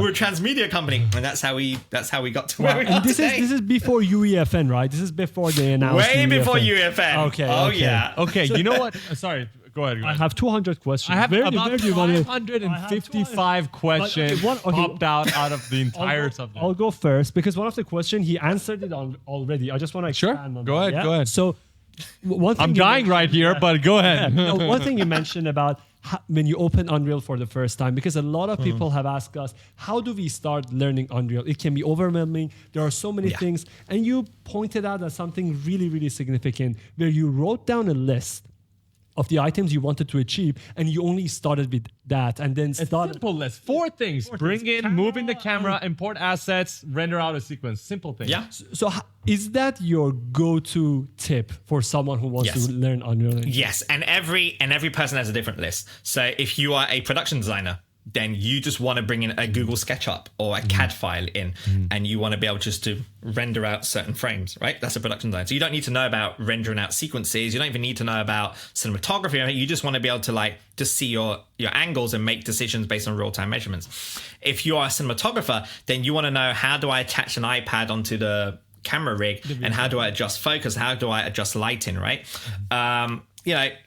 If you're an animator, you don't want to know about cameras. You want to know, how can I rig and skin my characters, and how do I create controls? This is obviously now you got control rig, but how do I extend that to make it easy for me to create good performance animation? I don't care about rendering a QuickTime and stuff. So everyone has different lists, and I feel like it's very important to work in small lists because it can become very frustrating. I remember trying to learn Houdini many years ago. Still don't know how to use Houdini. What happened with that? Dude, I was like, how do I create a cube? Wait, I have to do all of that to create a cube? And I just gave up because I'm like, I wanted to learn everything, right? I saw a bunch of simulations, like, I want to do that. And you're like, oh shit. So set yourself up. And it means that you achieve. And this, as human beings, whenever we achieve something, whether we win a prize on it, it's a really good feeling that you want to keep learning. But if something's so frustrating, it's like when you play a video game, right? You play a video game, and if you're not going anywhere in this game, and it's hard, you're like, screw it, it's a shit game. It could be a really good game, but it's just really hard. Yeah. So set yourself some goals, but make it about you. Don't make it about what you think people want you to know. It's make the tool work for you, not the other way around. And that's what I end up doing. And that's why we end up building tools in Unreal, because as a hands-on director, I want to be able to adjust things like eyeballs without going back to an animator. Because when you're working in a small team, you can remember when we made Rift, there was only it started off with 3 people, then 5, then 8. And I think the highest we ever went up to was 11. And that's in peak just to do animation cleanup. So I'm not going to go on my small team, but hey, can you guys go and just move the eyeball 1 pixel up for me? Or can you just go and move that tree? Fuck no, I'll do that shit. Do the stuff that I can't do very well or at all. Just build amazing creatures and characters and so on. So you end up building tools. And to become a hands-on director, you don't again, everyone's different. But you kind of want to. The thing about Unreal is not just an amazing real-time engine. It's also a place where you can build tools to make it work for you. Things with blueprints. And if you really want to go hardcore, you can bring in C++ extensions. But the point is, it's there for you to make. So we end up building a bunch of tools, which is why, even though we finished the film early this year, we never migrated to Unreal Engine 4.27 or 5. Oh. We stayed in 4.26.2 because here's the thing: Unreal Engine is free. Yeah. It's amazing, but it's also a work in progress, and it'll always be a work in progress. Yes. Right? Yes. It's like it's beta software throughout. Yeah. So you need to schedule time out for things to break. You got to understand that things are not always going to work. Things are very experimental. You can't go on the forums and bitch about, oh, Epic has fucked this up. Yeah. Dude, they're fucking giving you this thing for free. Make it work for yourself. Do you know what I mean? Dude, people get mad at the fact that, for example, the MetaHuman animator works only with iPhones. I'm like, Dude, it works with iPhones. Buy an iPhone, man. Buy an iPhone. Like few years ago, to get that level of fidelity with $1,000 iPhone, you can buy an iPhone X. I think you can run with it. Dude, you can get a cinematic facial animation with that, and then you're still complaining. But yeah. That's the advantage, and they're looking at it from the wrong perspective. But I assume people who just get into the industry, they cannot appreciate what the industry was like. And the same thing applies to us. If me and Farhad were to come in and look at what you guys do, we probably bitch about something that you guys do because your experience in the industry is far beyond what me and Farhad have. And in that sense, we don't appreciate a lot of the things that came before, maybe, in the year 2000 and what these engines were like. And so it's always important to have the perspective and always study the history of what things used to be like before you 100%. Go ahead and comment on, oh my God, why is Unreal doing it this way? Well, dude, you should have been here last year and see what it was like. But dude, that way of learning is the absolute best way. I totally agree with you. A lot of people ask us, how do I get started? We always recommend, for example, Jonathan Wimbush's tutorial. It's amazing. He has got a 5-day beginner course. But then what happens after that? After that is very simple. Find out exactly what you want to do in the engine. It's a game engine. There's so many things you can do. But if you just want to create a specific style of story, go and learn that specific thing. And I think that opens up a lot of possibilities because there's tutorials about almost anything in Unreal Engine 5 or any software, as a matter of fact. 100%.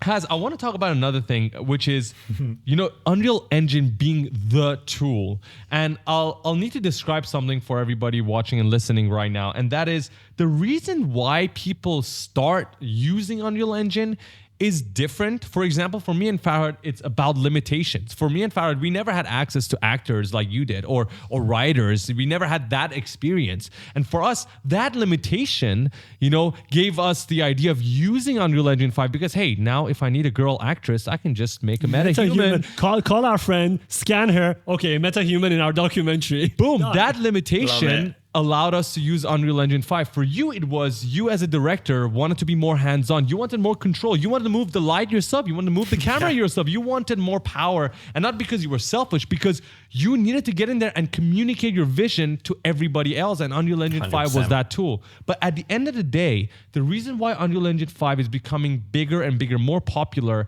aside from the fact that it's real-time and the fact that it updates and the fact that it's beta and it's so many crazy features, it's the best tool, at least in our opinion, for telling stories, at least today. Because once you get your story there, like you mentioned, once you have your assets there, then from a documentary, it can become a VR experience. It can become a third-person game, a first-person shooter, a racing game. I was telling Faraz, we are abusing the environment that we created. We are creating so many experiences around it. I think it's too much, It's crazy. And we love Unreal Engine for that reason, but you have a different perspective. You are working, you come from a video game industry, from a film industry, television.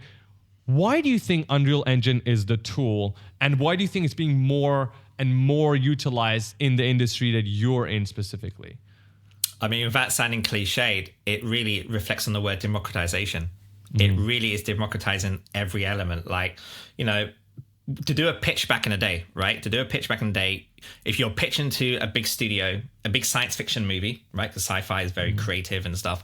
You have to spend at least $10,000 at least to try and get a team together to put some animation tests together, or you go to a visual effects company, you say, hey, listen, I'm pitching on this show, can you help me out for like next to nothing? And you come on board as one of the VFX houses on if we get the show, right? That's usually the conventional way. Whereas today, you just download Unreal, go to the marketplace, look for asset spaceship, and then if you don't have the time, then you can bring on one or two person to come on. Way more cheaper than hiring a big studio. Because look, when you do pitches, right? No one funds your pitches. No one funds those. You fund them. And I remember a few of my friends run commercial agencies, and they go, dude, we spent I think in a year we spent close to 600 to 800K a year just doing pitches. And guess what, HaZ? We didn't win any of them because it was a big Coca-Cola job. It was a big Nike job, and it's got to look good. Your pitches got to look good because you're up against all the other big ad agencies. And it's a huge fucking loss. And now things like Unreal, you can reduce that cost massively. You can create a pitch. And if you lose the pitch or you don't get it, it's not a massive hit. But also because you've already got the assets, you can reuse that for another pitch and you develop your company a bit further. So there's so many reasons, but I think the power of real time means that no one's waiting for the render to be rendered. No one's waiting for a comp to happen. No one needs to write long friggin' emails about the vision of a project where you can just take some time out and show it. It's a famous thing we use in filmmaking, show, not tell. Yes. And I think Unreal reflects that massively. And how often do you see Unreal being used now? Not for virtual production, because of course we're seeing that a lot more often now, but for previs and post-viz and all that, clearly you guys use it, but do you see a lot of the other studios also adopting Unreal Engine for that reason? Yeah. There's a lot of studios in Soho, like, places like Framestore and the NPCs, all of that. They're using it for Viz at the moment, like to do high quality location scouts where directors, and that's virtual production, of course, but I've seen a lot of ad agencies now offering that as a service where they're offering transmedia experiences where they're like, look, we'll do your CG commercial, but at the same time, you raise another budget, we can do an experiential immersive installation, or we can do touchscreen, or we can do a mobile app for you. So you're seeing a lot of companies now looking at Unreal, not the way that we see it as artists, but from a business point of view, like, hey, there's a way we can increase our business much bigger with the power of real time here, because it's so easy to sell it to our clients. Say, hey, you can get this because it's all in one engine. But also a lot of filmmakers are now using it because it's like a no-brainer, right? To experiment, try things. For me, like, I remember thinking when I was making Rift, I'm like, there's no frigging way I would have that luxury of experimenting or finding a shot if this was an actual conventional CGI production where you do your storyboard, your animatics, your previs, your lighting, or your layout, your lighting, all of that, and each stage that goes by, a producer ticks that off. That's budget spent. Now if I want to go back and go, I want to change the layout, that's a lot of money going back, right? Whereas in Unreal, like, no, just open it and just change it. So I think there's freedom for filmmakers, there's business opportunities for the commercial minds, but in general, it's becoming a language now. Yes. It's becoming a language that everyone freaking knows what Unreal is. Like, if they don't, you say, hey, you know that game Fortnite? Yeah. Oh, yeah, right? So. Okay, since you brought that up, I cannot hold myself anymore. I want to talk about Moontopia. Yes, let's do it. Yeah. Where did that idea came from? How did it begin? How long? For anybody that doesn't know, Moontopia is a Fortnite map that our dear friend here has created. We haven't had the luxury of playing it yet ourselves. We're gonna get into it, but we're gonna put the island map in the description, and we're gonna play it ourselves as well. We did watch Jonathan Winbush's playthrough around it, and it looked crazy. Farhad, what was your question about? So I want to know first the idea. Because was it a short film that you suddenly said, hey, let's make it to a UeFN map? Or was it the other way around? How did the idea get started? This is really good. So this is I got back from IBC, the International Broadcast Convention. I was at IBC a few weeks ago, and I was given a talk about this exact thing. And not many people talk about failures in their jobs. They always talk about how awesome everything is, and I always feel like Moontopia is a great journey, because Moontopia was an animated series we were developing. We were developing this a couple of years ago, and we were showing it to executives and stuff. We'd done a teaser trailer all in Unreal Engine 5. It was a really good way for me and the team to migrate from 426 to 5 by doing an actual project. And it was amazing. We learned so much. And we showed at Annecy, the big animation festival in France. We showed it. People liked it and stuff. But then we realized very quickly, oh my God, the world of television animation is extremely hard. The business is a very cutthroat industry. We're like, oh my God, it's like, we're gonna have to like put a lot of development money to put in to build the script. And like, we spent X amount on the teaser. We don't have the time or minds or resources to continue this. So we just paused it. We're like, look, just pause it. We'll come back to it. We're busy making Rift and doing these other projects. And then we decided, what if we, and it's like a few months went by, we're like, what if we made it into a VR game? So we took the assets, plugged it into the Oculus, and did a quick VR. And very quickly, like, oh boy, making a VR game is a head fuck. Because it's not like making a normal game, dude. There's things like motion sickness. There's player agency, and then there's player agency, meaning full control. So we're like, damn. And the market for VR was 50-50. We talked to a bunch of amazing publishers who loved the game. We love this, but you gotta need it running on the latest Meta headset. I'm like, I'm not gonna buy a Meta headset just to put a demo. I mean, this is crazy. I mean, I love VR, but I don't love VR that much. So I'm like, okay, we paused that. So there was like two kind of failures in terms of like, we thought we knew what we were doing, but we didn't. But we paused it. And then early this year, I was at Game Developers Conference. in San Francisco. I'm sitting at the big epic thing, and Tim Sweeney comes on like Steve Jobs. Everyone's like, whoa! And it was amazing, that feeling to be there. And then they showed UeFN. And bear in mind, before UeFN, we were working on Web3 projects, right? At the time when Web3 were like the big thing. Now everyone's gone to AI. But we actually, one of the reasons why we were able to finance our own games. We don't have investors in none of our projects. We get all our games are financed ourselves because we had this esports company where X Mana reached out to us and said, hey, look, we've raised a ton of money on Web3. Heard that one before. And we have nothing to show. We have this great pitch deck. So can you make us a trailer? We're like, sure. Isn't that what you started with in your career as well? Making trailers for video games? Full circle. Full circle, dude. I know, it's a full circle. And we did it. And we did it in Unreal Engine 427 at the time. And they came back, oh my God, this is freaking amazing. We put it online. We've raised way more seed funding off the trailer. I'm like, oh, congrats, man. Happy for you. Good stuff, man. Go do your thing. Great. And they go, no. We want to hire you to do more. We're like, wait, what? We want you to make 10 more of these videos. Gamification for retail. Gamification for this, and that. I'm like, oh, that's really cool, man. It's good business for us, right? Because that means, we can finance our stuff. Question. Why? Why what? Why do you want to make videos for a Web3 experience? Correct me if I'm wrong, but isn't Web3 about immersiveness, interaction, the next generation of the internet? But you're using Web 2, which is video imagery, to pitch Web3. Why don't you just create a prototype? They're like, how do we do that? I'm like, it's funny you should say that, because the trailer was made in Unreal Engine. They're like, no. We're like, yeah, we made it in a game engine. They're like, no. We're like, yeah, the thing that made Fortnite. They just couldn't get in their head. They're like, okay, well, here's a bit of money, go off and do a prototype. We did a big prototype called Excelantis. You can see it on the website. We made a big open world game. And it was phenomenal. But we had to build everything from scratch. Now, if we wanted a combat system, we had to build a combat system. We had to build our own multiplayer infrastructure. And then we started to realize, oh my God, you need to know about server engineers. Or we had to hire server engineers, C++ coders. And you're like, everything has to be built. So then I'm having all this in my head. I'm at GDC. And they're freaking showing me UeFN, which has all of that in there. You're like, templates, baby.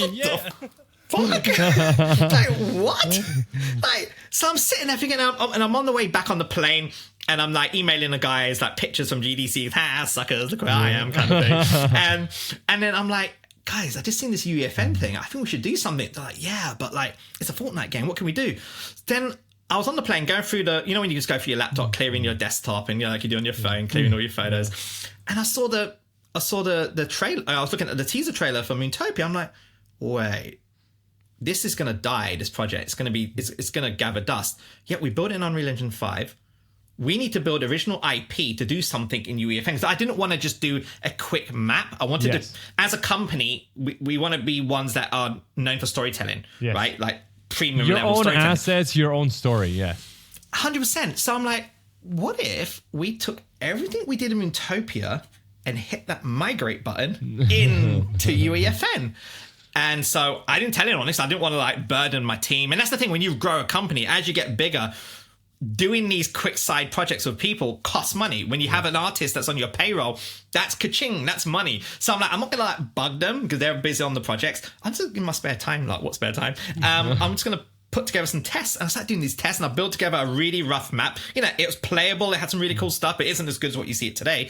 And I then sent everyone the island code, the private island, because obviously when you work in UeFN, only the people that have the Epic accounts that are registered to your project can run it. So I added everyone on the company onto the project, and they all get a little email going, hey, you're playing Moontopia. They're like, what is this? And I didn't tell them I made it as well. They played it, go, this is pretty cool. Okay, yeah, that's what I've been trying to tell you guys. Should we do this? They're like, fuck yeah, we're gonna do this. And we spent 3 months making it. So so the migration, because it's the question that we've been asking ourselves, so how does a migration process work from the environment that you've built and now you want to take it to UeFN and you want to make it a playable map? What is the transition like? The first step. The first step, you just have to create a project folder, and then you just import physically, import those assets in, right? Like you do Unreal, like any Unreal Engine project file. But the problem that we found instantly is You got to remember, UeFN is Unreal Engine. At the time, Unreal Engine 5.1 Lite. It's now 5.3 Lite. But at the time, it was 5.1 Lite. What that means is you have Unreal Engine, but you don't have everything. So blueprints, I would say 8 out of 10 times, is not going to work. Okay, so would you say you have to be creative again? Yeah, but so the majority of your limitation came from the blueprint side, would you say? A lot of it, yeah, because we had built a lot of facial animation and stuff that we wanted to control with our own rigs and stuff. But that's okay. That's okay, because what you end up doing, you just bake the animation, right? And then bring it as an FBA. You can bring that into UeFN. But also, the thing that we found out. Sorry. No, because I was reading on the article on Edge when it was talking about Moontopia. You mentioned one of the limitation was 400 megabytes. That's what I was coming to. Yeah, I was rereading it few more times because Unreal Engine 5s are usually few gigs. 400 megabytes, and then I think is it 400 gigabytes? No, it cannot be. Gigabytes. No, I wish. 400 megabytes. How do you do that? How can you cow? I mean, look, Unreal has a nanite, but it only takes you as far as you can, right? So here's the thing. It's a blessing and a curse, the 400 meg. Obviously, the curse is like, 400 meg? What can I do 400 meg? We want to do cinematics and all of that. But then it took me back to my PS2 game days, where we had limited video memory. I remember making a bike texture that was 256 pixels by 256, the wheel and the all on one image, and then use UV tiling to make it work. I mean, come on, guys, that was back then, so we can do this. So I remember the younger guys on my team were like, what? No. Like, one of my game installs is bigger than my Photoshop file. Is probably the size of that. What? So it took a bit of adjusting, but it forced us to do one thing, and that is to optimize. And let's face it, the best games are the ones that are the well-optimized games, where you something looks amazing, it looks like $1 million, but it's very little resources. And guess what? That's exactly what we did in low-budget filmmaking, right? You take whatever it is, whatever lo-fi approach you take, but it looks freaking cool. And that's the approach we took with it. So first thing we did was we had to make sure that we were making a game that the Fortnite community understands. It's all good trying to make a game that you feel is good, but if you want people to play it, you got to see what the other Fortnite players are doing. So we spent a lot of time watching TikTok videos, watching playthroughs that other Fortniters playing. And it's amazing what they play, because a lot of them play solo, but then a lot of them play multiplayer. So we knew it had to be a multiplayer game. Then we thought, okay, what is the game loop? So for those listening, game loop is a typical game mechanic you have whenever you pitch a game. What do you start? What do you do? How do you finish? And what is the loop, right? How do you replay again? And we're like, wait, isn't the game loop identical to the movie plot? Which is you crash land, you have 1 hour of oxygen, kill some monsters and get to safety. That's our Fortnite game right there. And that's how it worked. So we already had the plot in place. And then we spent a lot of time just optimizing assets, migrating. We built additional assets as well. Playtesting. We did a lot of playtesting. And that's the thing when you're making a Fortnite game. So here's the thing, guys. If you use UeFN, you know this already as well. But when you make a game in Unreal 5, normal game, right? You just hit the play button and you can play it. Not in UeFN. You got to upload it to a private server. And before it hits that private server, it does a bunch of calculations, does a bunch of verifications, making sure you don't have any rogue name textures, that your texture sizes are limited to 2K or less, can't go bigger than 2K, making sure you don't go past the 400 meg threshold. A bunch of checks before you can even play the game. So once you've done that, you got a private island test. We then share the test. I jump on my PS5, someone jumps on their Xbox, and that's the cool thing, dude. I mean, I get the butterfly feeling of booting up my PS5 and playing Moontopia. I mean, what the hell?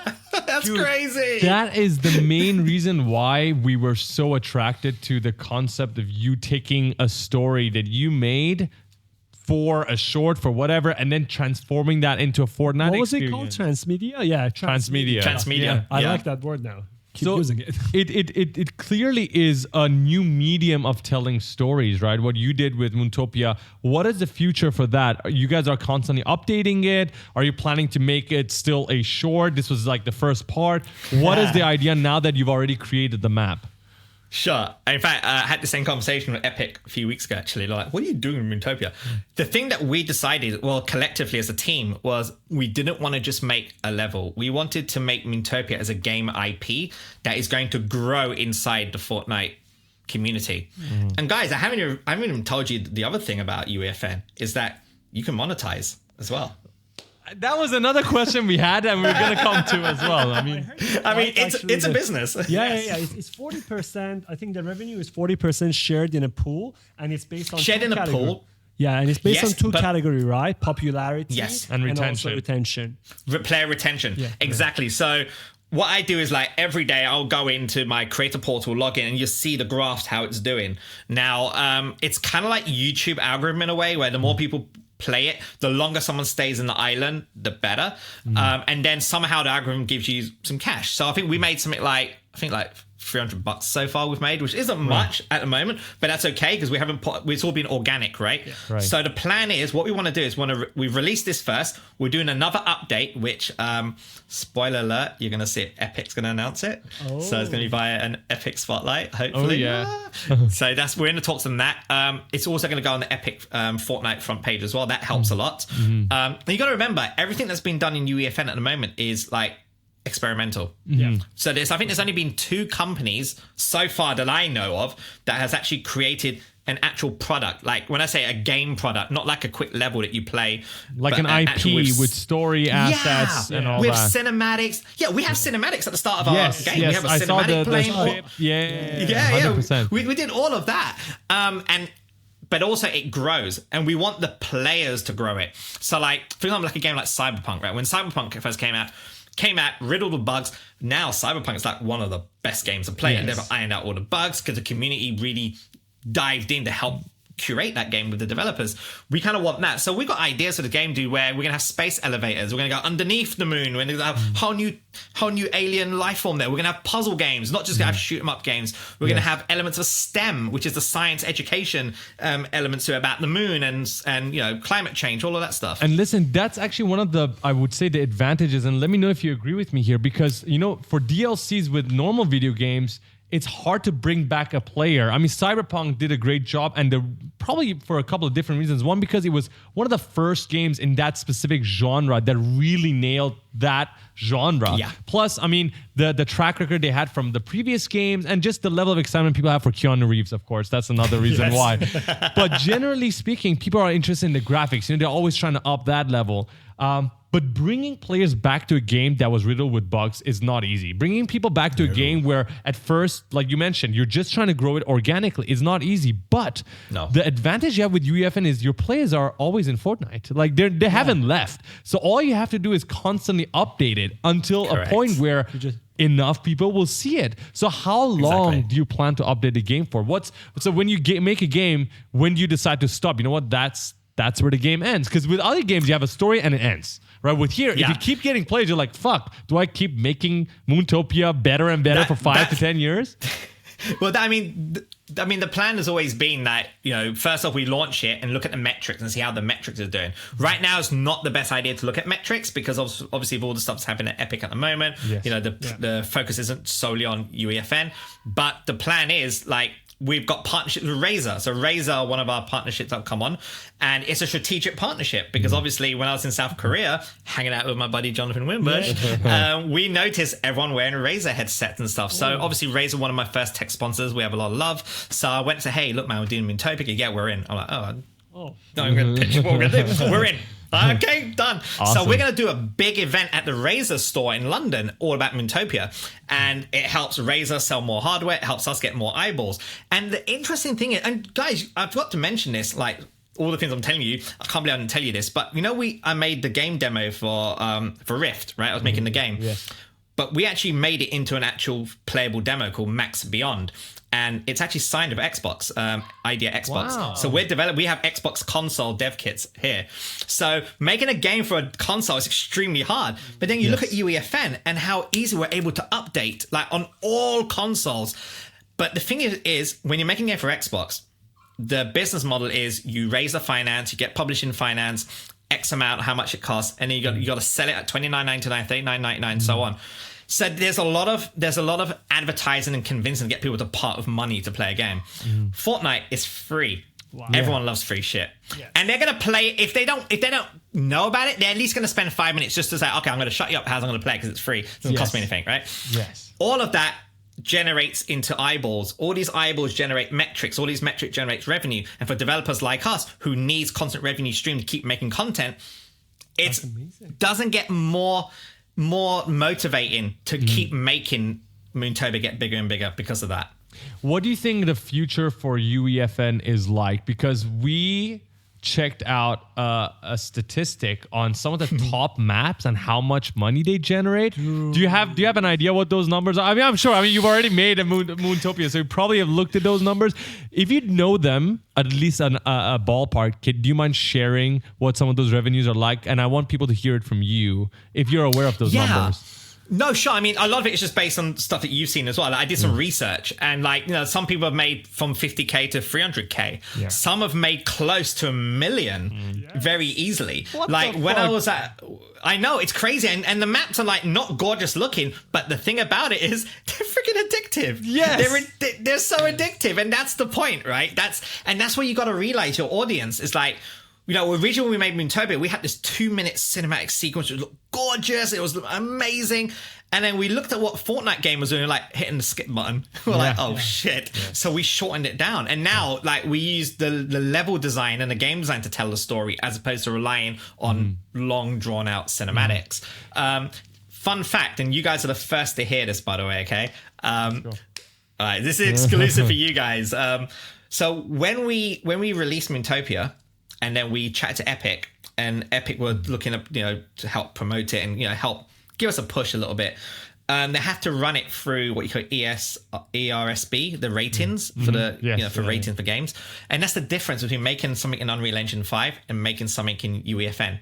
When you're making something in Unreal Engine 5, you make whatever you want. Yeah. You can have a naked woman with guns, whatever you want. Yes. It's cool. Yeah, it's on you. It's on you, not on Epic. When you're making something in UeFN, you're making something for Fortnite. Yes. And Fortnite is a game for 12 plus players, right? So there's a whole legalities, there's a whole thing. So I remember we got a kickback from Epic saying, hey, we love your map, but it failed the legal rating system. I'm like, wait, what? I didn't put any curse words. What the hell? Was it blood and gore or something? No, you're gonna love this. This is classic. So we had these monsters, tentacle monsters of teeth. Yeah, I've seen those. Teeth. Yeah. It's scary. a teeth? Yeah. What? Oh. Wait, what? Because they were scary? 12 and above, bro. But dude, you know what 12-year-olds are watching on TikTok nowadays? Are you kidding me?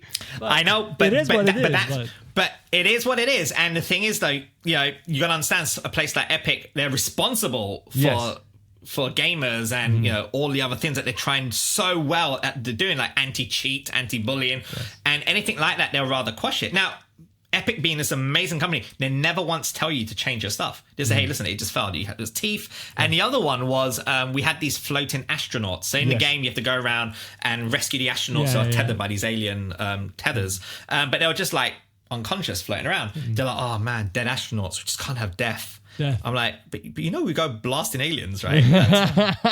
They're dead. They're dead, right? But they respawn. Oh, okay, fair enough. So I was like, okay, well, that's a bit of a bummer, but we can fix that. Yeah. That's okay. Yeah. So what we did was we changed the shader of the monster to make it more bioluminescent. That movie, like Avatar or The Abyss. They got this, and to be honest, it looked way better now because it looks like it's really cool. We removed the teeth. And the other thing with the astronauts, we just put in some mocap animation that Miles, my animator, did. Just like help, and that was it. So you can fix it. Yeah, work within the constraints. Work within the constraints, and you can be creative. And then update the game. Why not? Yeah. There you go. And it actually made it better. In my opinion, as well. And one other thing me and Farah were discussing, which is extremely interesting when it comes to UeFN in general, is the possibilities. Because you yourself turned an idea for a short film, and then turned that into a Fortnite game. Now, you can decide to continue this as a game. You can test the idea and see if people like it. Then you can go back and make a feature film, That's exactly animated see it. Yeah, there you go. Yeah.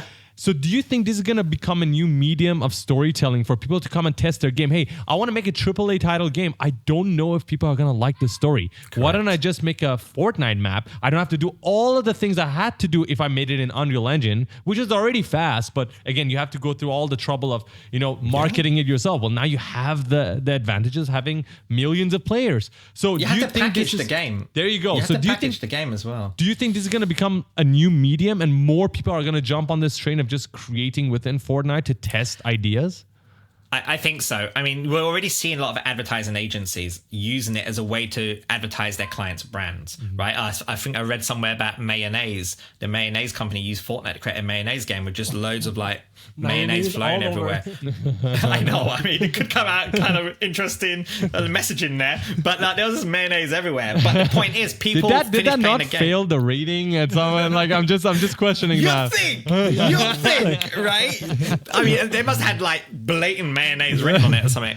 But but people walked out thinking, damn, all I could think of was mayonnaise. So there's a bit subliminal messaging going on. But Nike did one. Nike did an experience a few months ago where you could buy digital sneakers and stuff. But then again, you got to remember things like Nike, they're a tie-in with Epic already. It's a like you have Transformers and stuff in Fortnite. Whereas I think now you're seeing, like what you just said, guys, like, testing your audience. Like what we're doing, like there was no way we could navigate the TV market for animated series, right? Because it's huge, it's crowded, it's massive, and we're just a small team, we don't have the resources, so we have to go test it. It's like whenever you go make a movie, right?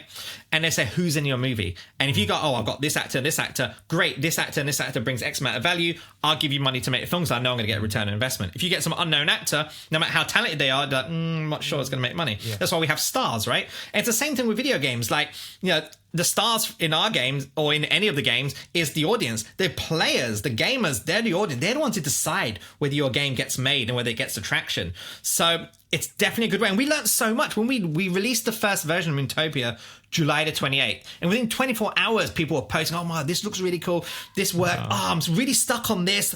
I didn't know you had to jump on the zip line. Like, how am I supposed to know? We're like, duh. But obviously, we know they don't. But within 24 hours, fixed it, done, uploaded. Beautiful. So we can fix the game constantly, and I find that the games, things like early access. When you make a game, you can do it early access, right? Riddled with bugs, it doesn't matter. But that's why I see Fortnite. Fortnite is early access for an IP. Not just a game, not just a movie, but just an intellectual property. Like, do people want to play in that universe? And what is the best way of getting people to be in that universe? Back in the day, it was read this comic book. This universe is in this comic book. Read this book or see this short proof of concept film. Whereas now it's like, hey, go and feel this IP. Do you want a movie out this IP? Do you want a game out this IP? That's so powerful. That's so powerful. And I think we would see a lot of creators would be creating through different mediums. So there is one idea. Now I can create a Fortnite map. I can create a short. And then I can get investor to look at the stats that I have now. Oh, look at how many players are playing. Look how many returning players are coming back. Yes. Now, maybe you want to invest in a short film or feature film. And can we talk about maybe your advice to anybody? Because we are actually considering creating a Fortnite map ourselves. Cool. Selfish question. What is your top advice for anybody who's trying to get into Unreal Engine Fortnite to try to create their own map? And also, what is probably the best source to learn about Fortnite, Creative and UeFN? Aside from Winbush, because I think Winbush is definitely there. Like if you go on YouTube, you see his tutorials and they're amazing. And we recommend a lot of people watch that because he has a lot of cool tutorials for how to make decals and all these stuff. We've already watched those. So I want to know what was your source as well for tutorials and also your best advice for anyone getting in UeFN. First off, I say get a Discord account if you don't have one already. Okay. Discord is where everyone that's building UeFN content lives on Discord. Even the people at Epic, you'll most likely find them on Discord. Even the guys at Xbox Dev, they're on Discord. Discord is the place. There's communities of people. So I remember when we first dived into UeFN, of course, we had tons of problems. Like our blueprints breaking, like I said. We couldn't get certain things to look right. There were glitches with the devices we were using. It was kind of like new territory in a way. Even though it was Unreal, it was still new territory because it's Fortnite. And then we got on the Discord page and all these people are having the same problem, but then people keep these threads and they're very responsive. And there's quite a few. There's a UeFN official one, but then there's a Fortnite creative one. I would say if you wanted to know about UeFN, there's not a lot of stuff about UeFN because it's still fairly new, apart from Jonathan Winbush, a few other people. There's a guy called Immature who's a Fortnite creator who's just recently been starting doing UeFN. But look at the Fortnite creative people. I'll give you an example, right? So we were getting ready to release the game and we wanted to do some PR shots. I'm like, so what? Do we just do a screenshot? Like, how do the guys at Epic do their Fortnite trailers? They look sick. Like, what? Like, do we do sequencer for that? Do we how do we do this? Like, and then I couldn't find anything, dude. And then I went onto Fortnite Creative, and inside of not UeFN, Fortnite Creative, there's a replay feature. Ooh. So when you, so you have to go to multiplayer and then go to play and then check replay. And what it means that when we're all playing the game, it's recording a replay, right? But not footage. It's kind of weird. It's kind of like it's a recorded 3D scene, right? And it gets cool. So you go to the replay and you see or everyone playing the game last night, and then you switch different cameras. And it gets even better. Go to floating camera. All of a sudden, you're seeing everyone play the game. You're moving around the camera trying to capture it. That's how I did the trailer for Moontopia. It was all done in replay. That's how we got these really cool angles. That makes it so much easier to go and make the ask everyone to play the game. The next day, just set up some cameras and get the shots out. And that's what you love to do as well. So it's just like the perfect thing. Wow, it was like going back to making my first film, where I was making a documentary trying to capture all these things. But like, it's so easy, and it's all in UeFN, and the fact that it looks good. Mm-hmm. So what I was doing was I was just capturing tons and tons and tons of footage, and I treat it like it was a live action film. I go, here's all my rushes. Now I edit a trailer, and it's all in game. Wow. There's no respeeds or anything. It's amazing. I mean, granted, it does get a bit buggy sometimes. Like, can't go back and forward. But if you can work around the kinks and make it work for you, it's powerful. There's no way I could have done that trailer without replay. No way. That's beautiful. And Farhad, I think.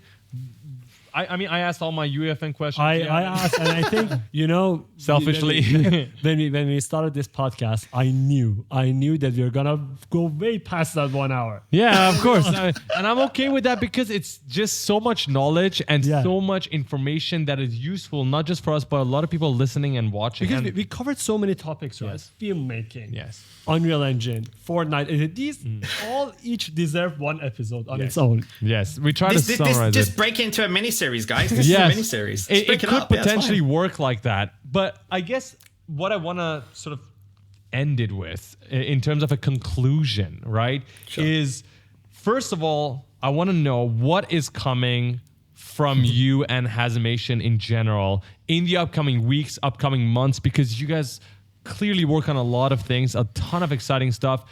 If I listen to this 1 2 hour podcast and I'm extremely interested, I want to know what's happening. Aside from Moontopia, what else can I expect? Definitely. Well, Moontopia is the big one. So I would say everyone go and play Moontopia first, because that's the most important we want eyeballs on. But also we're making 2 games. We're making the Max Beyond game, which is our Idea Xbox supported program. So Idea Xbox is independent developers at Xbox, and it's a program that Microsoft selects independent developers that they like your game to give you support, not financial but more technical support and potential publishing as well. So we're doing that. We're going to release some footage of that probably for Christmas. That's a Christmas thing. We're also in the same universe of Rift. If you guys seen the trailer, but there's an antagonist. The bad person is this big red robot. We made that big red robot have its own game called Synchromania, and that's a side-scroller, Contra-free type thing. Again, all within the same universe, same assets and everything. We're doing that's a much smaller game. That'll probably go live on Steam or Epic Store. That's coming out maybe middle of next year. And of course, like, I'm a director, so that means I work on other projects outside of HaZimation, but everything we do involves HaZimation. So there's 2 big things that it's not going to come out, but I can kind of talk about. One is I'm directing the cinematics for Dune, the little movie with the worms in the sand. The little movie like the Batman, the little Batman movie. So we're doing that, which is amazing, because HaZimation are the cinematics company working very, very closely. It's like a partnership with Funcom and Legendary. So my responsibility is directing that, the cinematics, and it's all in game, and it's huge. It's like making a Marvel film. That's all I could say. It's huge. But also our next animated feature got greenlit. We start production. Thank you. You know how hard it is to get a film off the ground, right? Yeah. So like I'm blessed every time a film's like greenlit. And this is an animated film, but this is actually an animated film that you guys and people listening have probably already seen the teaser trailer, because we actually released the teaser trailer back in 2020. It was an epic spotlight, actually, called Mutant Year Zero. Oh yes, and we watched that. Yeah. That was awesome. Farah was just complimenting the camera motion in that, and how the camera movement was so dope. So yeah, we did watch that actually. Thank you. So we did that back 2020, and that got the interest of Funcom very quickly, and it took 2 years. That's how long it takes for a good script to be made. It took 2 years to get that script going. Worked with an amazing writer in Los Angeles to do that, and we're now setting up an office in Northern Ireland to run a lot of the animation from Northern Ireland because there's amazing like talent and tax incentives and so on. So there's that. And there's a bunch of other projects in UeFN that we are going to announce at some point. But the big one is probably in December or November, depends. We're going to do a new update expansion for Moontopia. And that's going to be huge. Super excited, man, for every single thing that you guys are doing. I think you will be busy for the rest of the year. And I think for your entire life. Oh, man, it's really exciting. And thank you very much for sharing everything. I think you've been very pleasure. open about your journey, how you turned. At every part of the journey, what you learned and you shared it with our audience, I think it's great for everyone who's listening. I personally, I think we took a lot. I learned a lot. Yeah, it's very inspiring to learn your guys. story. We can't wait to meet you in person. Actually. Yes. I think we should do that. Very time. Definitely. And you know, I just want to say what I learned, and probably a lot of these things that I learned, we just passed by because there was so much story to talk about. But I just learned one thing from you, which is not giving up. We didn't even talk about your struggles. We talked about how you just moved up the ladder and then you just went on to different industries, but just not giving up and just being energetic and being optimistic about everything. This problem comes on, we're going to solve it. I get this job offer, I'm going to take it. Let's do it. I got to do this different role, I'm going to freaking do it. We never talked about, wait a second, that's fucking stressful. That's tiring, that's stressful. It probably Risky, costs a lot of money. yeah. It's risky to do your own movie, to do your own films, to use your mortgage, and all this stuff is crazy risky, stressful. We never talked about that, but what I learned across all of this is you are an optimistic person and you say yes to everything, every challenge, let's put it that way, not everything, every challenge, and you use that challenge to learn and move on to the next thing. But at the end of the day, you're still just trying to tell great stories, and you do that, we mentioned that in the introduction, through different mediums. And clearly right now your focus has been a lot in the video games industry because you're making a lot of different games, which are extremely exciting, and I cannot wait to play the Fortnite map. We're gonna try it out ourselves. Island code in I the want you guys description. to do that. Yeah, I'm gonna put the island code in the description for anybody who wants to try it. Thanks so much, guys. I mean, it's been so much fun chatting to you guys. I'm sure this is the first of many. So 100% has. It's been a pleasure. Again, for anybody who's curious, we'll put all the social links, everything down in the description. And we're definitely going to do this again, not just in person, but also another episode once you release all these cool little things that you're working on. When I say little, I'm referring to exactly doing the same thing with Batman and Dune. But it's been a pleasure, and we'll talk again soon. For everybody watching and listening, thank you guys so much for coming back to us after a month of hiatus, not being here. We'll be back again next week with another guest. So until then, take care. Ciao.